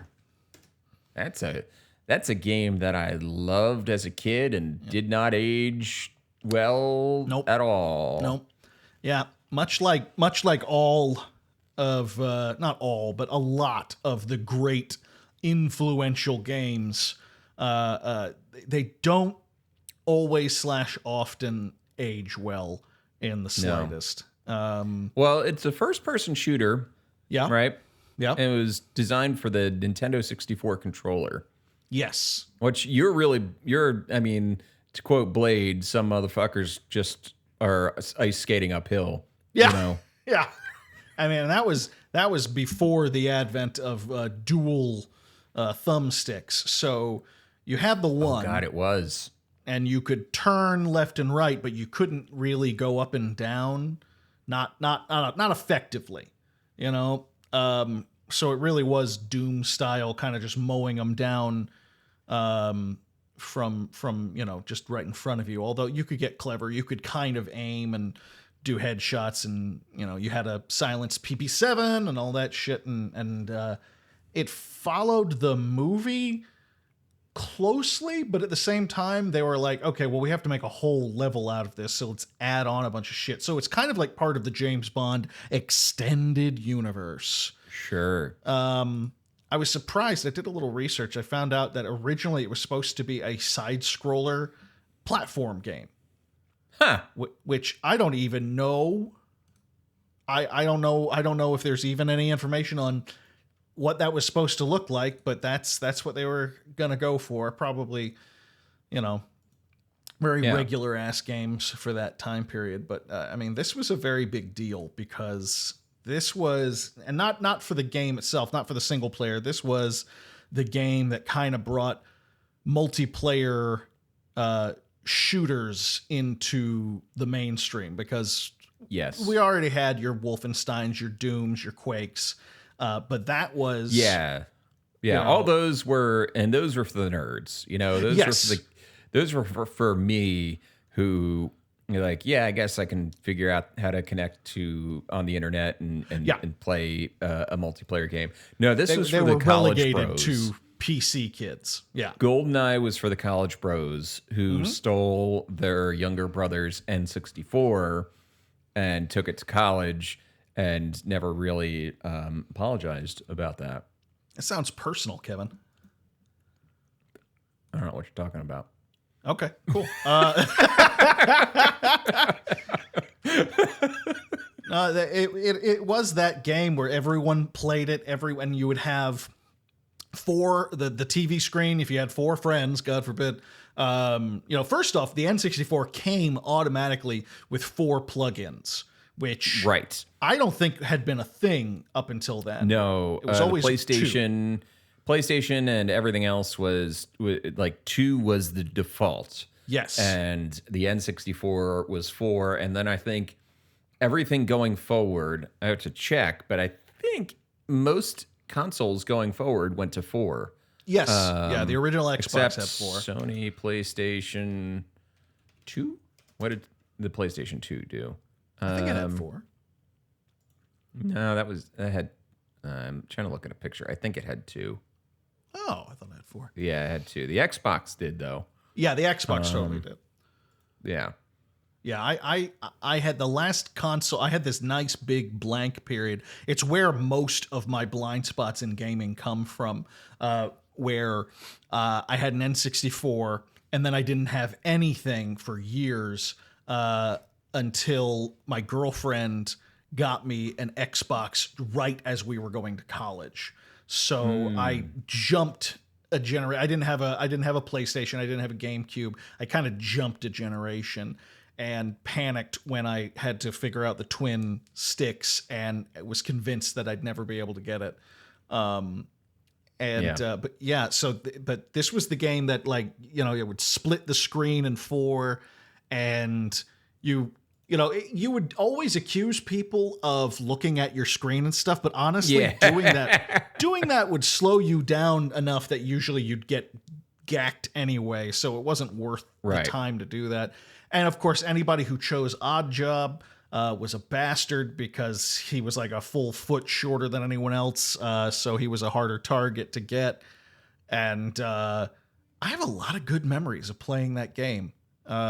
Just after school with like my friends in the Boy Scouts and stuff. Like, we would sit around and play this game around I went to a Boy Scout troop that was military. It was all army brats.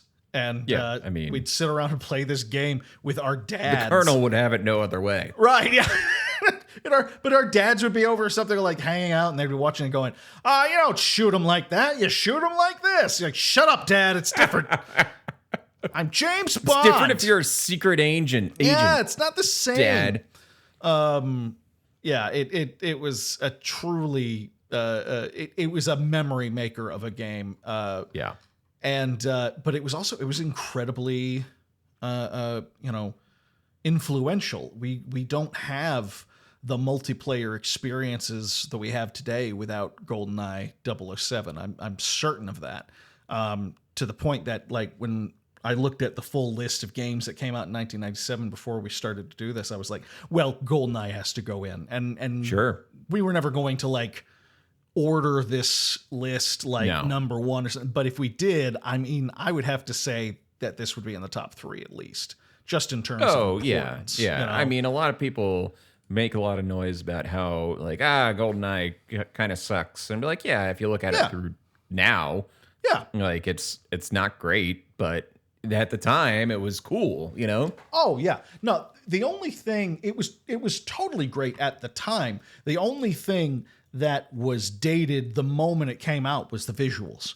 And that's true of anything with N64. I remember N64 came out and we all were going, why does everyone look this? This looks awful, you know, because you went from 2D sprites to the blockiest, most rudimentary to get to 3D, we had to kind of take 4 steps back visually. Yeah.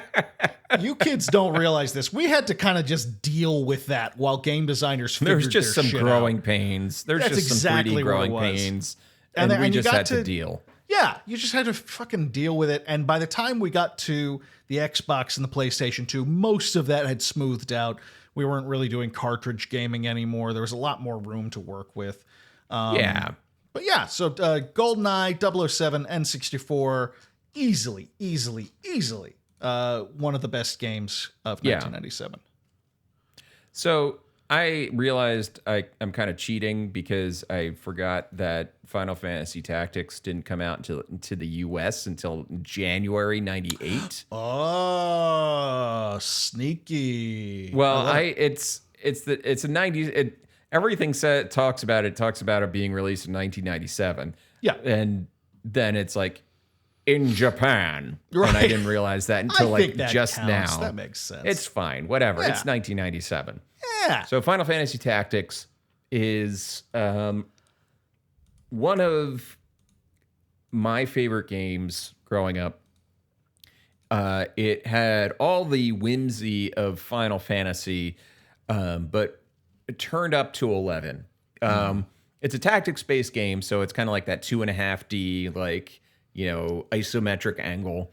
Yeah. But it's probably, of all the Final Fantasy games, it might be the best written in terms of plot and characters and all that stuff. It's set in Ivalice, which is one of the worlds that the world that they've come back to most often in Final Fantasy. Most Final Fantasy worlds are like ditched after one game. Ivalice has been used several times. It's been used Final Fantasy Tactics, Final Fantasy 12, and I believe it's in the second tactics game, and it's also in another another SquareSoft game called Vagrant Story. Yeah, I know Vagrant Story. Yeah, is also set in Ivalice. Oh, I didn't know which that. is like That's cool. Yeah, all set in the same on the same world. So yeah, it's a tactics game. It has a job system where you recruit characters, and they'll be like a certain class, and then you can make them like cross train into other jobs. It has a very deep plot, not in terms of like, oh, that's deep, bro, but in terms of like, it's about like, I don't even remember all the details, but basically it's like, this one kingdom attacked another kingdom, but it was actually a false flag to get this other kingdom to attack. It's like, it's like Game of Thrones-y, like complex, like kingdom. And then there's the characters that are all being affected by it. And when I was, 13 years old. I was like, this is so cool. Oh yeah, that's got to be mind blowing when you're a kid. And it has to do with like there's like a church in it, and that's the church's like actions are like part of the story, and it's pretty neat. Nice. So yeah, Final Fantasy Tactics. They haven't really done a whole lot with the tactics games, I don't think, since Final Fantasy Tactics. I know there was a second one that came out on the Game Boy. They had one Final on the Fantasy Game Boy Tactics. Advance, right? Yeah, there's one that came out on the Game Boy Advance. But yeah, and that's the thing is I never really had a handheld system other than like the Sega Game Gear. So I always thought of like, oh, it's been like relegated to the handhelds. You know what I mean? Yeah, Like yeah. it got booted off the main consoles into the handhelds, and that always bummed me out when I. Sadly, that is kind of how it was back in those days. Even with things like the Game Boy, which was incredibly popular, you still got kind of half-assed versions of games. You know, it wasn't the full experience. Right. And same thing happens to the game I talked about last week was Symphony of the Night, where the games that Konami made that were like Symphony of the Night, the Castlevania games after that, they were all Game Boy Advance, DS type of games. They didn't really end up on the main consoles anymore, which I thought was always a bummer. Yeah, so here we go. There's been a couple Final Fantasy Tactics. The War of the Lions came out in 2007. Final Fantasy Tactics Advance was 2003. So there's been a couple, but Yeah, a little. not a lot of development in that area.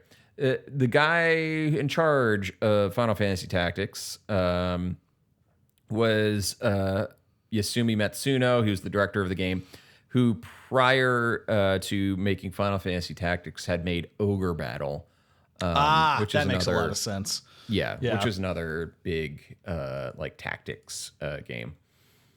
One of the things I want to point out real quick before we go is that GoldenEye was made by Rare.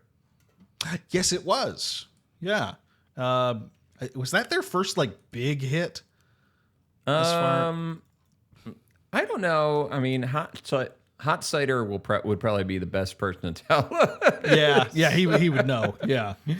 He's made the videos on and searching for Rare is like nearly impossible. Here we go. It's Rare. such a pain because it looks like you're looking for rare video games. You're looking for rare video games.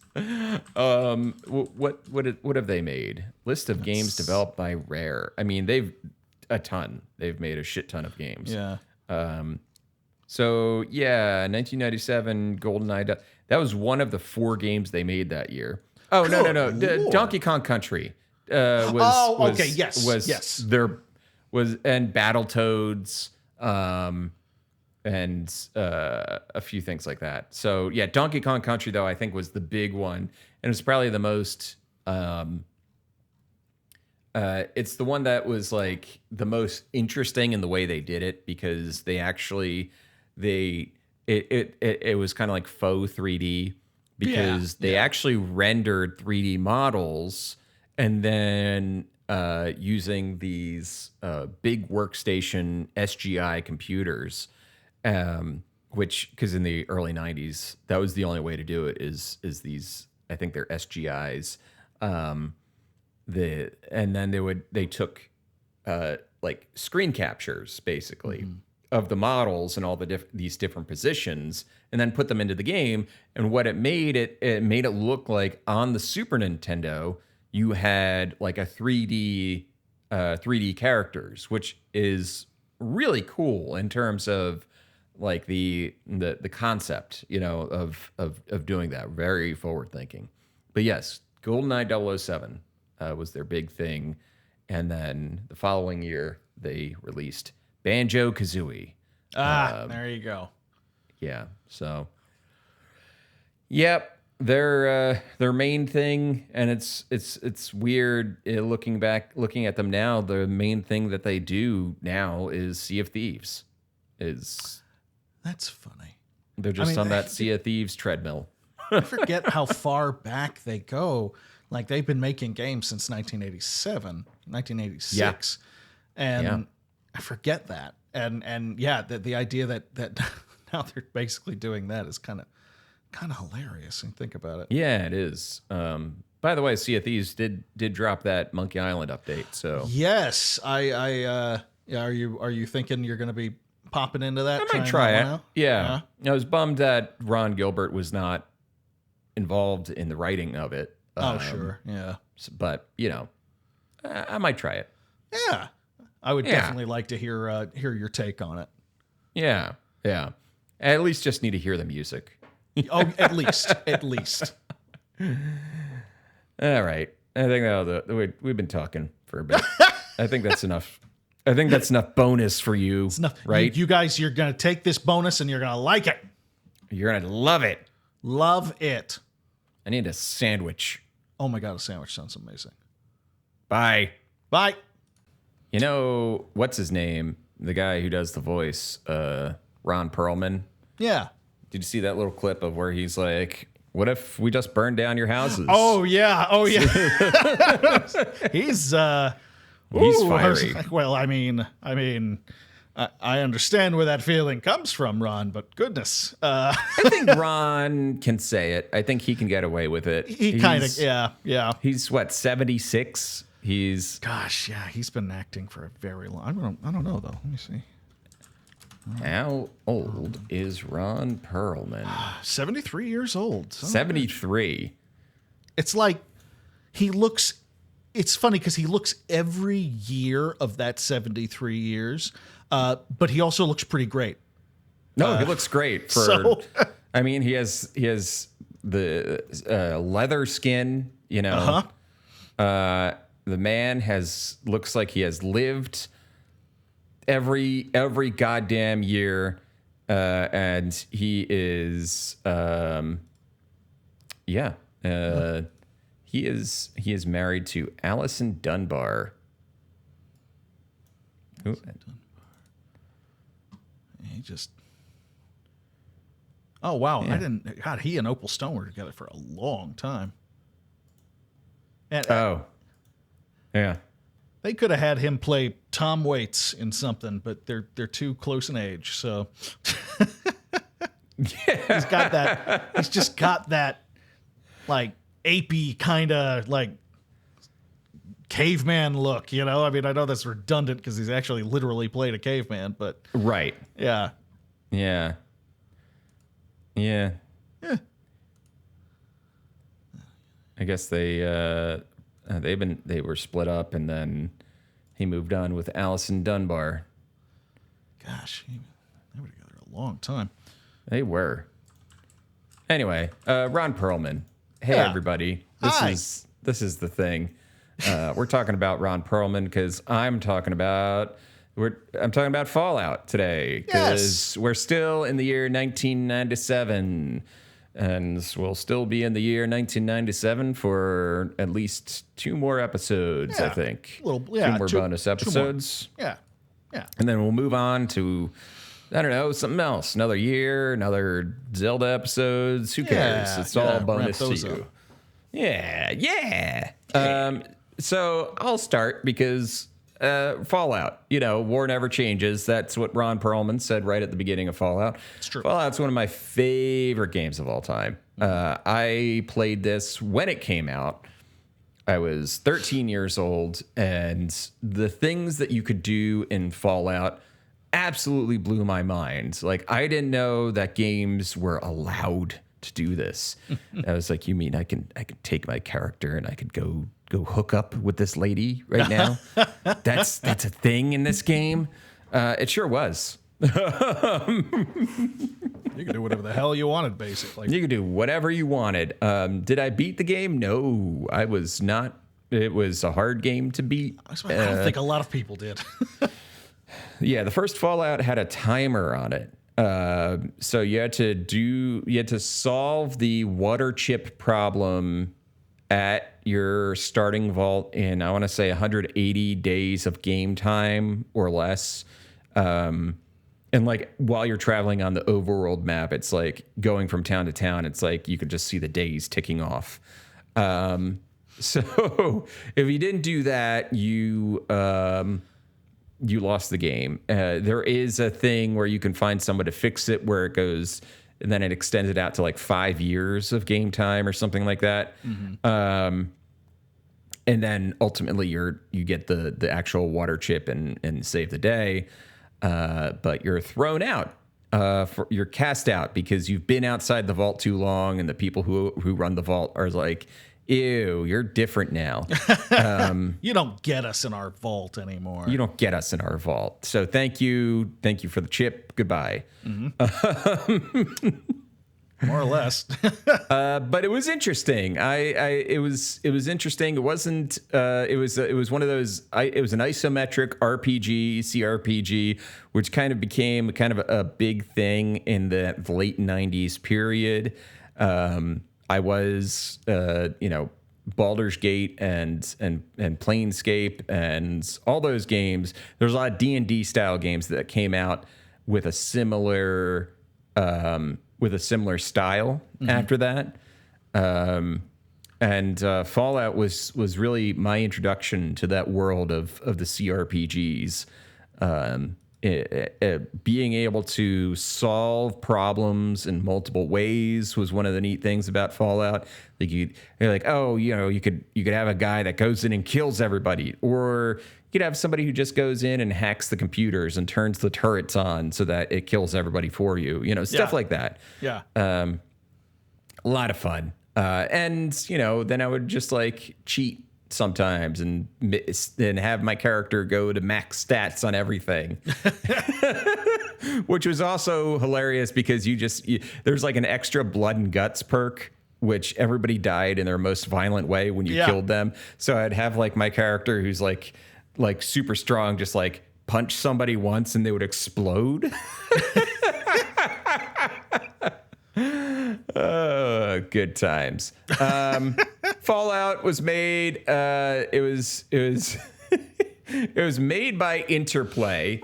Tim Kaine, who was the guy who got it started, basically he started it as a side project that he would do after work because he was bored with the stuff that he was working on.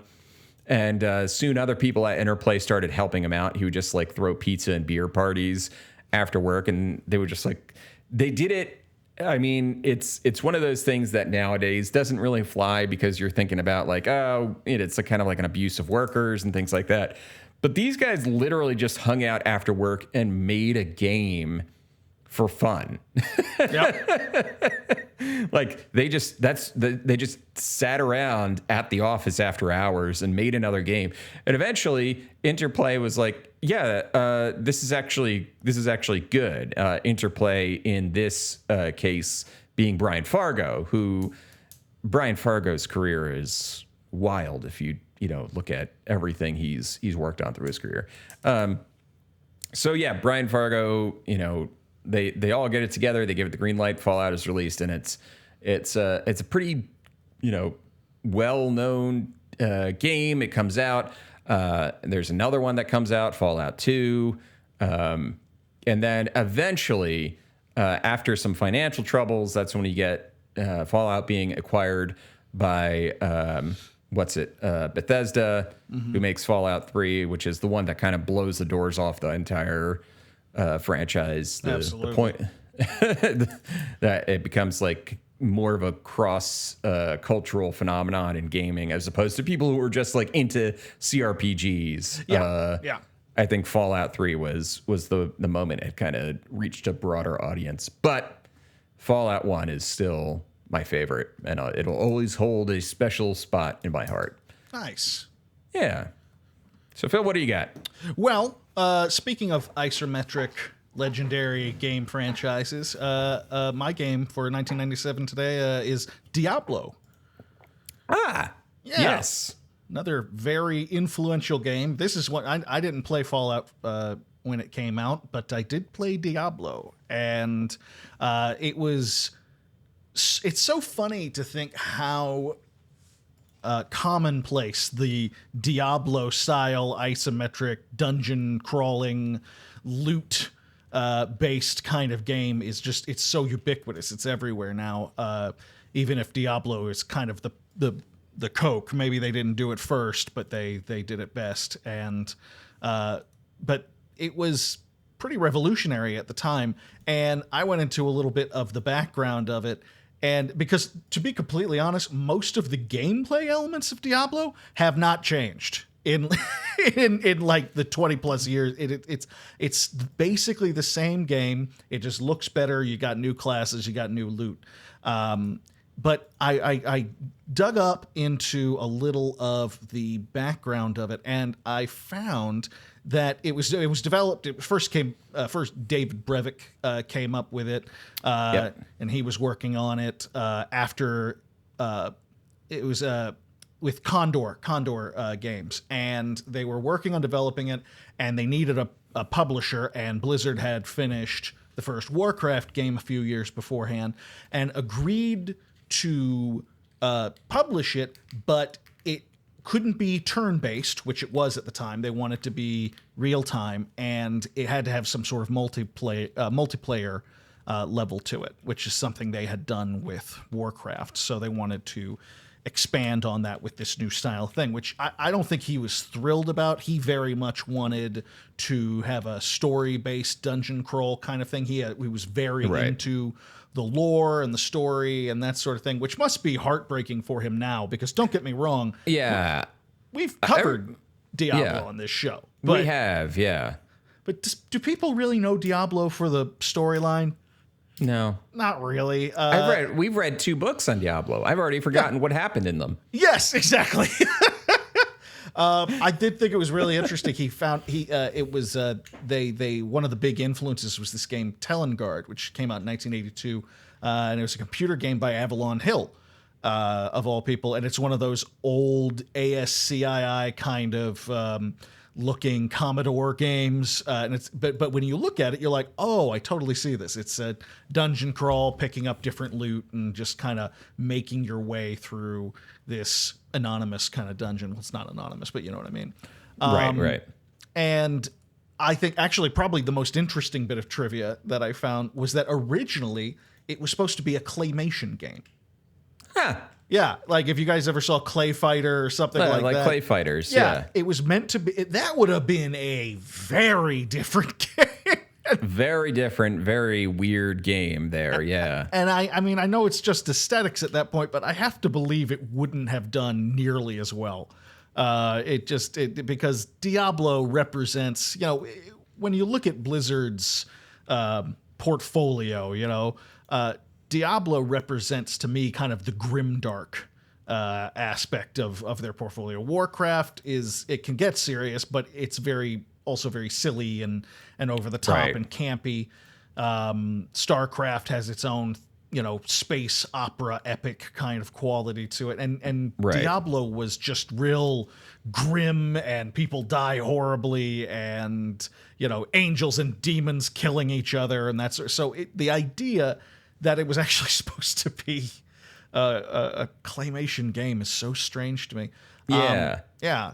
It's a fascinating game. It really it's one of those great games that is a true bang for your buck in terms of being able to play and have kind of a different experience as you go through it. That roguelike kind of element to it, different randomized quests, different monsters to kill, different directions to go, and at this point only 3 classes, but they did a lot with those 3 classes. And I love the creativity they have every iteration of it. I played a little of Diablo 1, but in college, Diablo 2 was probably the one that sucked away the most of my life. Right. And Diablo 2 was the one that they just remastered Yes. a year or two ago. Yes. Because I think that's still like the best, considered the one that everybody looks at most fondly. Yeah, absolutely. And that one was just something that was very special and had some good expansions. And the Necromancer class has never been as good since Right. then. It's a thoroughly broken class, and I love it. But it was huge, of course, and it blew through all the gates almost immediately. Whereas Fallout, as you pointed out, it was a cult classic for its time, and now we've got nerds fighting over whether the CCRPG version is the superior one or when it got into third person shooting stuff. Right. And I think we all know the answer is New Vegas. But Yes. but this one blew the doors wide open immediately, which for any strain of RPG. Now it's an RPG ish, it's actiony RPG fantasy kind of thing. But for any RPG to attain this level of fame and acclaim from not just critics but the audience who was playing it, it was such a big deal. And it led up directly to Diablo 4, which released this year, which I have not played. But I've heard good things. I've heard good things. I have not played it. I have not really had the urge to play it. But I haven't either, to be completely honest. I will get an itch eventually, I'm sure. But yeah. Usually, that's the wild thing is if something's not on Steam, it's usually out of sight, out of mind at this point for me. Yeah, a little bit. Because I'm like, I'm not going to the other fucking thing. I do remember when Diablo 3 came out for the Switch, though. That changed things a little bit for me. I believe I watched the entire run of The Sopranos while playing Diablo 3. That's hilarious. So it was a very good combination. That's amazing. If I'm being honest. I because I have the Steam Deck now, and if it's something is good for the Steam Deck, and so for example, we were talking about in the episode we recorded just before this, which does not actually go with this bonus episode, but who cares? I was talking about how Fires of the Rubicon for Armored Core 6 is already verified for the Steam Deck, and as of this recording, it was still had like a month out from release, which is pretty cool to see. Game companies being like, "Oh yeah, we are behind the Steam Deck all the way." They're taking it real seriously. You love to see it. You love to see it. Yeah. You know what else I love to see? What's that? The end of the episode. Oh, good, because it's here. It's here. It's here. Hail Satan. Hail Satan. Hail Satan. Hail Satan. Put that on a sound bite. And stopping. We're doing it. We're doing it? It's happening? Yeah. I mean, we're recording. Oh, right? Oh, okay. All right. Well, cool. Hey, hi, folks. Welcome to the bonus land. What's up? This is bonus level. Yeah. We're still going through the year 1997. Sure and we're talking some of our favorite video games from 1997. And today I bring for show and tell a game called Outlaws. Now, Phil, did you know that Lucas Arts made a first-person shooter that had nothing to do with Star Wars? I did not. Okay, so Outlaws was an FPS made by LucasArts, released in April 7th of 1997. And you are a marshal, U.S. Marshal James Anderson, and you're out for vengeance against the the gang that killed your wife and kidnapped your daughter. It's a game that was made on the same engine that the Dark Forces games were made on. Okay. And it's I I don't know. It for 1997, it didn't look amazing, right? Because by the time it comes out, like Quake was already out and everything was Quake was kind of like setting the standard for first person shooters at the time. So Outlaws felt a little dated with the characters were 2D sprites, kind of like your Dooms and your Bloods and all that stuff.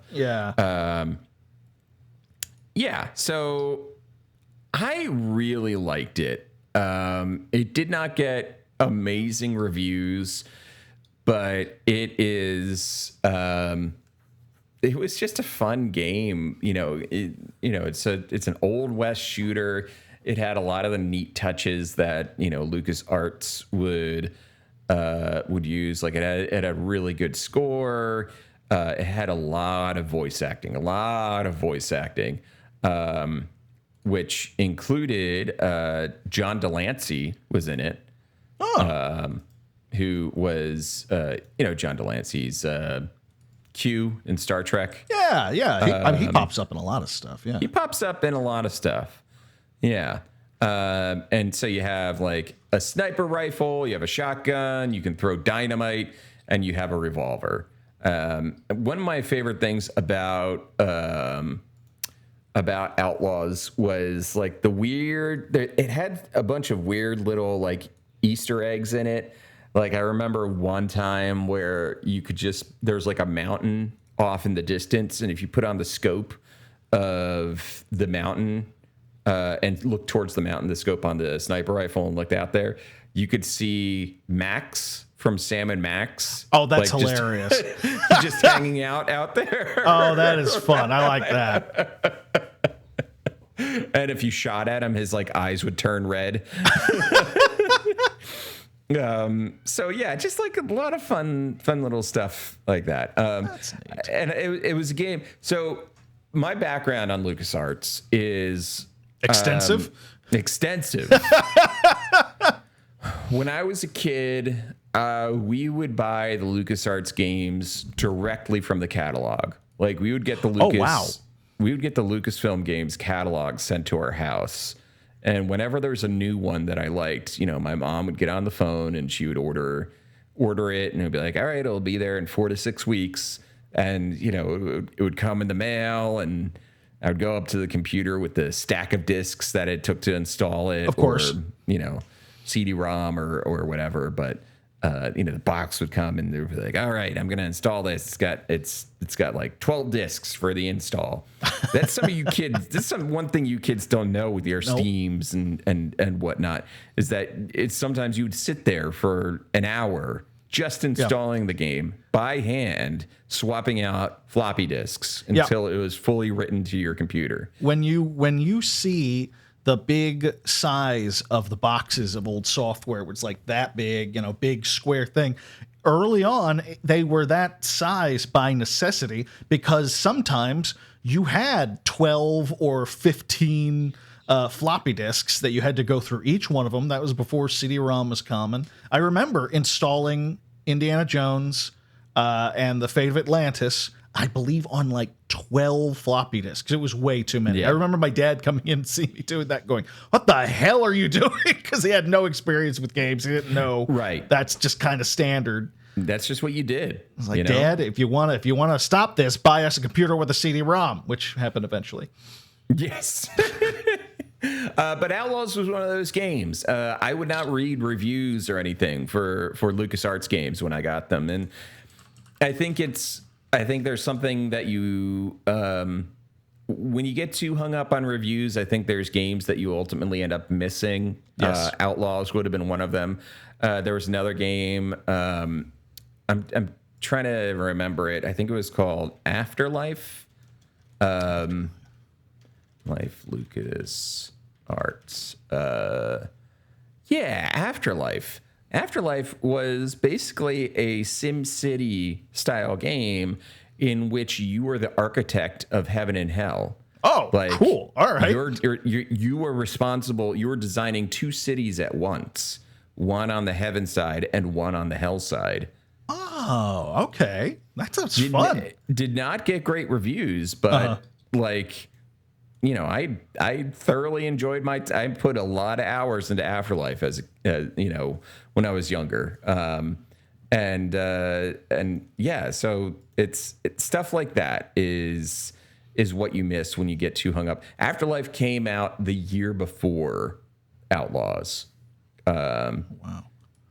Yeah. See, that's what it was back then too. There were fewer games, which is, you know, look, more games is better on a certain level. But you had to narrow down your focus and your choices and your selections, and you ended up with a game that maybe didn't have the best reviews, and by God, you were going to get some fucking play out of it. And and that's how so many of us, especially older gamers, have these fond memories of games that, you know, oh, I love that game, and they're like, oh, that sounds like it was a really good game. No, it was terrible. It was a terrible game, but I loved it. You know, see, right. Simon's Quest. Yeah. One of the fun things about Afterlife was that if you cheated too much, it would send a Death Star would be sent and start blowing up your buildings. Because it's LucasArts. But yeah. But Outlaws, fun game. That's awesome. And you had never even heard of it until I've never even heard of it. I'm looking at it right now. This is such a funny style because, yeah, you've got these pixelated guys, but your character's hands and whatnot are kind of cartoony. They've got outline to them, so it almost feels like you're a little bit in two different games. That's really interesting. It's got kind of their outline. What do you call it? It's not cell shading or anything, or is it? I don't know. Yeah, it's cell shading. It's like a cartoon. Like it's the kind of like the cartoon house style of LucasArts, which is very based on, I want to say, Steve Purcell. Okay. I don't know if he was the artist who did it, but a lot of the house style of a lot of LucasArts stuff in the 90s is based on Steve Purcell's work. Steve Purcell is the creator and author of Sam and Max. Okay, that makes a lot of sense then. Okay, yeah, that makes sense. And he was an in-house illustrator for Lucasfilm Games and LucasArts. So I think even after he left, I think that style was still kind of the standard for the company. Okay, that makes sense. Well, that's really neat. Okay, cool. Phil, what are you going to talk about?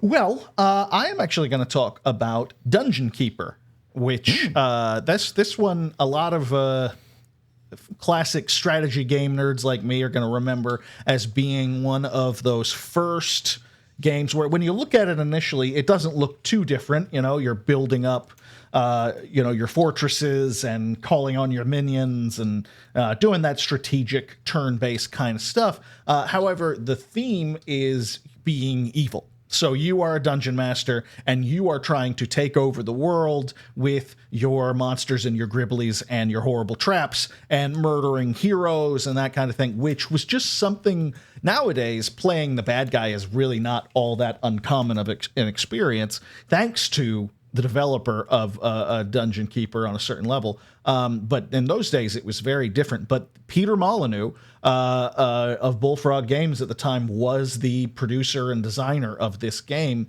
And it was kind of the beginning of that man's obsession with playing with the idea of good guys and bad guys and toying with all of those feelings of should I be doing this? You know, you don't have to be the good guy. And that was a very big deal. And it really ended up influencing a lot of games, which basically have come directly out of this. Things like Evil Genius and Dungeons and shit like that. These games which were clearly meant to be a tip of the hat to it. And I think this was my introduction to Peter Molyneux, who is an infamous game designer, if you want to say. Infamous game designer. Yes. Who known for talking up his games so much. Yeah. that they never live up to the They expectations. never live up to the expectation. And I want to feel bad for him, but it's hard. It gets harder and harder. It gets harder and harder because he keeps fucking doing it. Yeah, and he's not self-aware enough. No, he can't hold himself back, and he is, God help me, an idea guy. If you're ever up for a job interview or something like that, and the person interviewing says, "Well, I'm an idea guy," turn the fuck around and head for the hills, because basically that just means you're going to be doing all the hard work. He's going to be talking shit up and expecting you to do the things that he tells other people you can do. It's just Elon Musk. It's all the same shit, and everyone's going to look at them as a genius, and you're nobody. And Peter Molyneux, has this wonderful mind for, again, just the duality of things. I remember being a big fan of Black and White, which was another game he did where you literally play a god. And but the thing is it kind of was not good. But it was, I liked it, but it wasn't a great game. And because of the time period, it just wasn't there just weren't as many options. And I was, a student and mostly broke. So it was like, well, I bought this and there's no taking it back now. So by God, I'm going to play the fucking thing. I'm going to play the shit out of it. Yeah. And also Fable, which that series I absolutely adore. I love the Fable games, even though they are not nearly the dynamic experiences that he promised. There was a famous thing before Fable came out that I read in a magazine, and it got me so excited. And he said how if you, as a young hero, plant an acorn in an area, as the game goes on and you get older, a tree will grow from that acorn, and like that's the level of control you have. And he couldn't fucking do it. And the frustration comes from the fact that Fable is a pretty good game. It is a perfectly respectable, fun. It's got action RPG. It's got a twisted sense of humor. The franchise has always had a weird sense of humor. They are perfectly respectable games, but every time they would come out, he would blow the lid off things with what a big change this was going to be, and this was going to you're gonna control this world. It's like, no, and it's just, it doesn't really do anything differently from what other games do. He's a guy that talks. He's like, oh, it's going to be revolution. He talks about. So there's a genre called immersive sims that are out there that do some of these things that he's talking about. Yeah. But he's always acting like he's inventing it for the first time. Yes. And just like, come on, man. Like it's frustrating. It's just frustrating. And but yeah, so and this is what he's been doing for a while. And I don't know if people are really all that impressed anymore. No, I feel like his next thing has something to do with like blockchain or something like that. Yeah, I don't know. Yeah. Oh God, yeah. He got all into that. And he got all into the blockchain and crypto. Farewell, Peter. For a moment. But there's a munchkin again. Oh, hey, kid.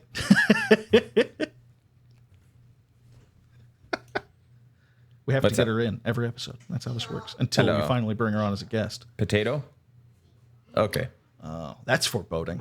I don't like the sound of that. But yeah, so Dungeon Keeper at least was a game that could live up to its hype because he didn't promise the world with this one. And it's a pretty beloved, both it and its sequel are pretty well loved in the strategy game world. And more infamously, the third one came out as a mobile game. Wasn't there I thought the third one was an actual release. No, I think that one was the mobile one. Let me check though. Before 3. And it was like, maybe I'm thinking of something else. Oh, it was canceled. And the third one was canceled, and instead they did a mobile game it came out. Fable 3 came out in 2010. Oh, I'm talking about Dungeon Keeper. Oh, Dungeon Keeper. Yeah. I love Fable 3. I think Fable 2 is the best one, but I like that one too. I thought we were still talking about Fable. Okay. No, sorry. No, Dungeon Keeper 3 was canceled, and instead they released a mobile one, which was a mockery of how fucking micro what do you call it? Microtransaction. Thank you. Microtransactional the mobile games have become. It's shameless. And it really, really infuriated a lot of the old grognards out there who really wanted a new incarnation of this game. So Yeah. it's a shame. But the fact of the matter is you can still, I believe, Dungeon Keeper's still out there on GOG, so you can get out there and play the original, and it holds up from what I remember. Nice. So very, very good game for 1997. Oh God, I'm looking at the mobile game now. It looks awful. Yeah, that's not great. It's not great. It's like that mobile game art style that is just like it's like Warcraft, but turned up to like way too twee, you know? Yeah. It's pretty bad. It's bad. They put everything behind all the standard tricks and twists of a mobile game, and people were pissed. People were pretty pissed off. So it's another fine example of when gamers get upset over things that are actually worth being upset over. So it happens now and then, thankfully. Occasionally they have a good point. Every now and then. So very occasionally. Yeah, let's not go nuts here, but rarely. It does happen. It has been known. This was a rare instance. So good on you, gamers. We're proud of you. All right. All right. Dungeon Keeper and Outlaws. 1997 favorite games. Episode over. Episode over. We got one left. There's only one left. Only one left. Okay. Click. That one. I mean, that one's. There is. If someone would collect like an oral history of Star Wars Galaxy, I would read that, because that's always one that you hear these weird stories about. It was such a odd game, like the idea, for example, of Jedi and stuff like that. Like they really actually didn't want there to be a lot of them, like keeping in the tradition, and so you had to like do everything but finger your brother to fucking become a Jedi. Like it was wild. You had to get through every single skill tree, right?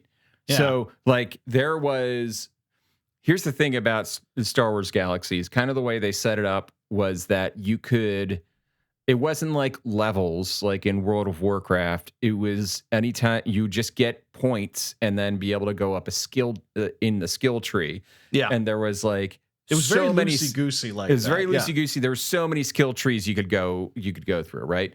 Yeah. By the way, this is our 1997 episode. Hi guys, we'll be with you in 1 second. 1 second, just give us a second. We're talking about Star Wars Galaxies. Pants. We're talking about Star Wars Galaxies. Star The Wars Galaxies. Yeah,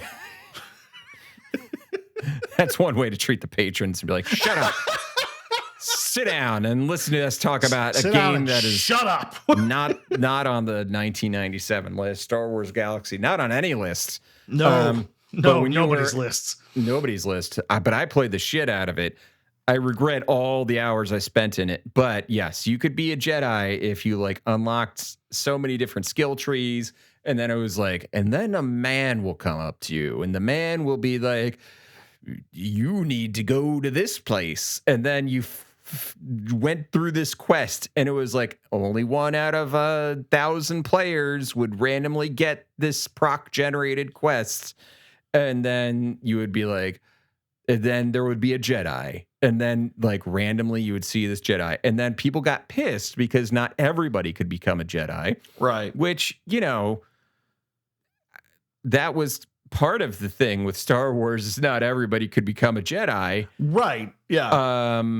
And then they were like Sony Online Entertainment that made the game. They're like, fuck it, everybody can be a Jedi. It's just a skill tree they have to go up. And then I remember I had logged out of the game for a while, and I come back and just fucking lightsabers everywhere. The entire server was Jedi, and I was like, this sucks. Like my dude was a pistolier. Like his entire skill was just being able to shoot handguns very well, like a cowboy. Yeah. And I was like, well, I'm just this dude who shoots pistols and they can all reflect them. Yeah. I don't know. So that was Star Wars Galaxies for me. But yeah, I agree. I would be interested in an oral history of Star Wars Galaxies. That would be fast. Yeah, I get it. I understand. I think there are a lot of instincts with designers to make those kinds of things where there is there's a rarity to it. And so you see someone with a lightsaber and everyone goes, holy shit, there's a fucking Jedi here or something. I get that instinct. That makes a lot of sense to me. But you also have to, consider in it this the aspect of like, well, but what's fun for people? What do people actually want to do? It's right. How much grief do you want to put people through for this thing when it's just a game? And I think there are a lot of points of view on it, but I think I go back to Old Republic every now and then. I think that's a pretty solid MMORPG. In the sense that it's not even really an MMORPG if you don't want it to be. Is it still running? Yeah. Oh yeah. And they're making expansions for it and everything. And and you can play it single player basically. I did because KOTOR and KOTOR 2 are two of my favorite games of all time. Right. And it's fucking slaps, man. The fucking game rules. Every now and then I'll go and you can like. There's a full there's dark side, light side, and there's 4 classes for both sides, and each one of them have their own like individual long form storyline. And if that's what you're into, holy shit, that's catnip. I have to force myself not to play it just because I'll never go back to anything else. It's a delightful game. It's very, very nice. Yeah, and it's free to play now at this point. So anyway, what are we doing? Welcome back, everybody. It's the final episode of the 1997 series on our best games of 1997, or some of them. So yeah, we're at the end of our lists now, and we got 2 bangers for you. We saved some of the best ones for last. Really, I am talking about a little game called Final Fantasy VII. Hell yeah. Oh, no. So Final Fantasy VII, it's what Final Fantasy VII is. If you don't, why are you listening to a podcast about video game books? Final Fantasy VII, it was made by Square. It was released for the PlayStation. And it's basically about the end of the world because people have drilled too much oil and it's upset. Meanwhile, people are doing experiments on alien life forms and trying to like generate stuff out of that. It really hits on all the themes that we're talking about in present day. We got our global warming. We got our sexy... Kevin, look, sometimes games are just games. They're not political. They're not political at all. Don't make everything political, Kevin. Sometimes you just want a silver-haired, sexy fuckboy with a long sword to stab you. I mean, yeah. So... Obviously. But yeah, it came out right at the fucking beginning of 1997. Well, in Japan. It came out towards the end in North America, and then in November in Europe. But it is probably one of the greatest games ever made. I mean, people have differing opinions, but that's fine. I loved it. I like it less now than I did in 1997, but we're writing it from the point of view of me in 1997, not now. Yeah. So the main character is a guy, old dude named Cloud Strife. He's a soldier, which not a lowercase s soldier. He is an all caps soldier, meaning he is fancy. He's a special boy. He's been training for doing things his whole life, except now he is a mercenary because he's out. He's out of the Shinra army, and he's working with some terrorists, some eco-terrorists, because as Barrett would say, they're killing the planet. They're drilling for Mako, and they're killing the planet. So we're going to blow up the reactors that use it. It's a real big like parallel for like the oil industry and all the fucked up shit we do in the name of capitalism and all that stuff. It was also a huge game. I remember when I got it, it was 3 discs. It took 3 CDs to play the game. Like CDs were supposed to combine everything into one. You're telling me I need 3 of them now? Yes, you do. You needed 3. It was like we just escaped the era of needing individual floppy disks. 17 floppy disks to install a game. And then Final Fantasy VII comes out in 1997. We're like, by the way, we've started to expand beyond the capacity. It was also the first Final Fantasy game that broke into 3D. Prior to that, Final Fantasy VI, which some consider to be the best in the series, was Final Fantasy VI was the last pixel version of the Final Fantasy games. And then from 7 onward, we're in a thoroughly 3D space. 7, 8, and 9, I believe it's 3D characters with pre-rendered backgrounds, if I recall correctly, sort of like Resident Evil did. Yeah. And then starting with 10 on the PlayStation 2, we have full-on, 3D, worlds. So, yeah, 1997, Final Fantasy VII. That's my pick. Nice. I'm sticking to it. Nice. Yeah. Well, I'm going to get my pick for the final top 10 game of 1997 is actually what got us into our conversation about Star Wars Galaxies in the first place. I chose Ultima Online. Ooh. Yeah, which was not the first MMORPG. Not the first. And I think it might have been the first to call itself an MMORPG, but it wasn't the first technically. And it wasn't the best one by a lot of people's mind, but it's certainly probably one of the most influential of all time. It's right up there with EverQuest. Yeah. Oh, yeah, totally. Yeah. It's the most RPG online of all time. Yeah. It's, yeah. Oh, and it is very traditional RPG in that sense, that the isometric perspective and everything. And what's hilarious about this is it was really easy for me to choose this, not just because of its history and that sort of thing, but because I never actually played Ultima Online. But I played a shit ton of games that were so directly inspired by it. And it gives me, just looking at these screen caps and everything like that, it just like, oh, I see it. I see how it all happened here. But yeah, it came out in 1997. Lord British, as he was known, was the developer of it. The more you learn about Lord British, the more there is just this byline that connects all rich people and all tech bros. There are these little details that they all have. They all seem to be obsessed with space.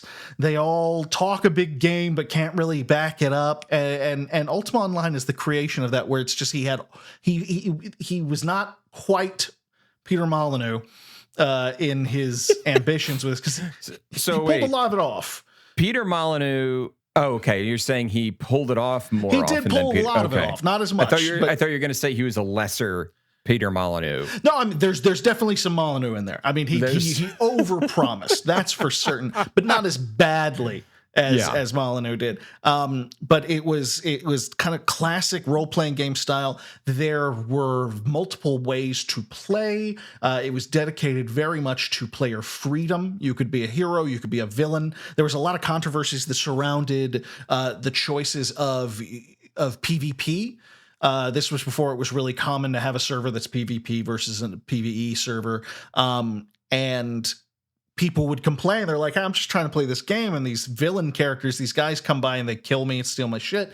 And they say, well, and they would argue, if you want to be a hero, that's part of it. You're playing it. It's similar to what we were talking about with the Jedi thing, where it's like, on one hand, right, I understand that if you want to play a hero or a villain, you can't just turn it off and turn it on. Yeah.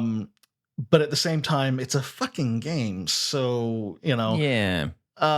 There were a lot of different ways to play the game. You could adventure, you could play a merchant or a craftsman, and it was very, and this was very much in the days of people role playing a lot with these games. I remember role playing servers because I played WoW a lot, and I remember role playing servers being pretty active, not the most active compared to other ones, but pretty active when I first started playing that game. And then a few years back, my most recent dipping my toe back into the water of WoW, I don't even know if it's an option anymore. If it is, it's very minor. MMORPGs are RPGs in name only, really, these days. It's not really, you advance, that sort of thing. And there are all kinds of weird stories. This is another one that if there was an oral history of this, and actually I did watch, I'll have to look it up. There was a YouTube video about Ultima Online and the controversies that surrounded it and stuff like that. And it was really interesting. And there are lots of fun moments that people talk about. Like, for example, Lord British's alter ego character in the game. They were doing some big announcement, and he actually got assassinated by a player. And it wasn't. There was supposed to be some sort of block on his character that he couldn't get killed, and there was some sort of glitch that happened, and he got fucking aced. And that's hilarious to me. Stuff like that's amazing. I love that. Those are the stories. Like there was a virus or something like that, a plague that went throughout WoW years and years ago on accident because someone brought this sickness that they got from a boss on an instance. And some glitch allowed them to take it out into the world, and everyone caught it. And it was this of like a fucking actual plague happening in this fake world. Shit like that is I love it. And and EVE Online is filled with stories like that. And Ultima Online is basically, that's the genesis of all of this. Yeah. And again, I don't have a lot of personal experience with it, although it's still running. It is free to play and it is still going. So there's no reason I can't hop on there and give it a try. Sort of like RuneScape. Yeah, exactly. And I mean, it's been at this since 1997. It's I don't know, it might be the longest running MMORPG of all time at this point. But it's just, this is kind of a legendary sort of thing for a very specific style of game. And it's impossible not to include them in this list. Yeah. It's a company called Broadsword yeah, developing it since 2014. Oh gosh, they have had it for a while then. Yeah. So it was beta and Assassinate. God, there's so much wild stuff about this game. It's got tales for days. And I played it. I mean, I played it on like a pirated server or whatever, and there was just hackers all over the place, and it was never fun, but I would keep trying. I would keep trying. It was never fun, but I would try, because I just didn't know what the fuck I was doing, Sure. In terms of MMO stuff. I was 13. What am I gonna do? Yeah, exactly. I was like, it was the first one. I was like, I don't know what I'm doing. There was a game that was on AOL for a while, and it was my introduction to it. It was Gemstone 3. And it was a text-based RPG, but it was an MMO, and the idea of playing with people and going on these adventures and stuff like that. I blame my ability to type certain words lightning fast because of that game. Ask me to type in broadsword, and I can. It's already done 14 times. And shit like that is, and I didn't know what the hell I was doing. But I love that stuff. I have fond memories of games like that. That first foray into online gaming, I have fond memories of it. Just weird stuff. Absolutely. I love it. I absolutely love it. And Ultima Online is the genesis of that. It sure is. Yeah. God damn. I'm gonna look into it. I'm getting seriously nostalgic for this shit. That's really funny. You should fire it up. See what happens. I might have to give it a try and see if it ticks any of the old. The most recent expansion was in 2015 called Time of Legends. Time of Legends. I mean, honestly, that's not half bad for how far away some of these, how long that game is. Like the fact that it had one within the past decade is pretty impressive. That is, yeah. All right. Well, that's the end of our show. That's it, people. That's all you get. Go home. Go home. The movie's over. Movie's over.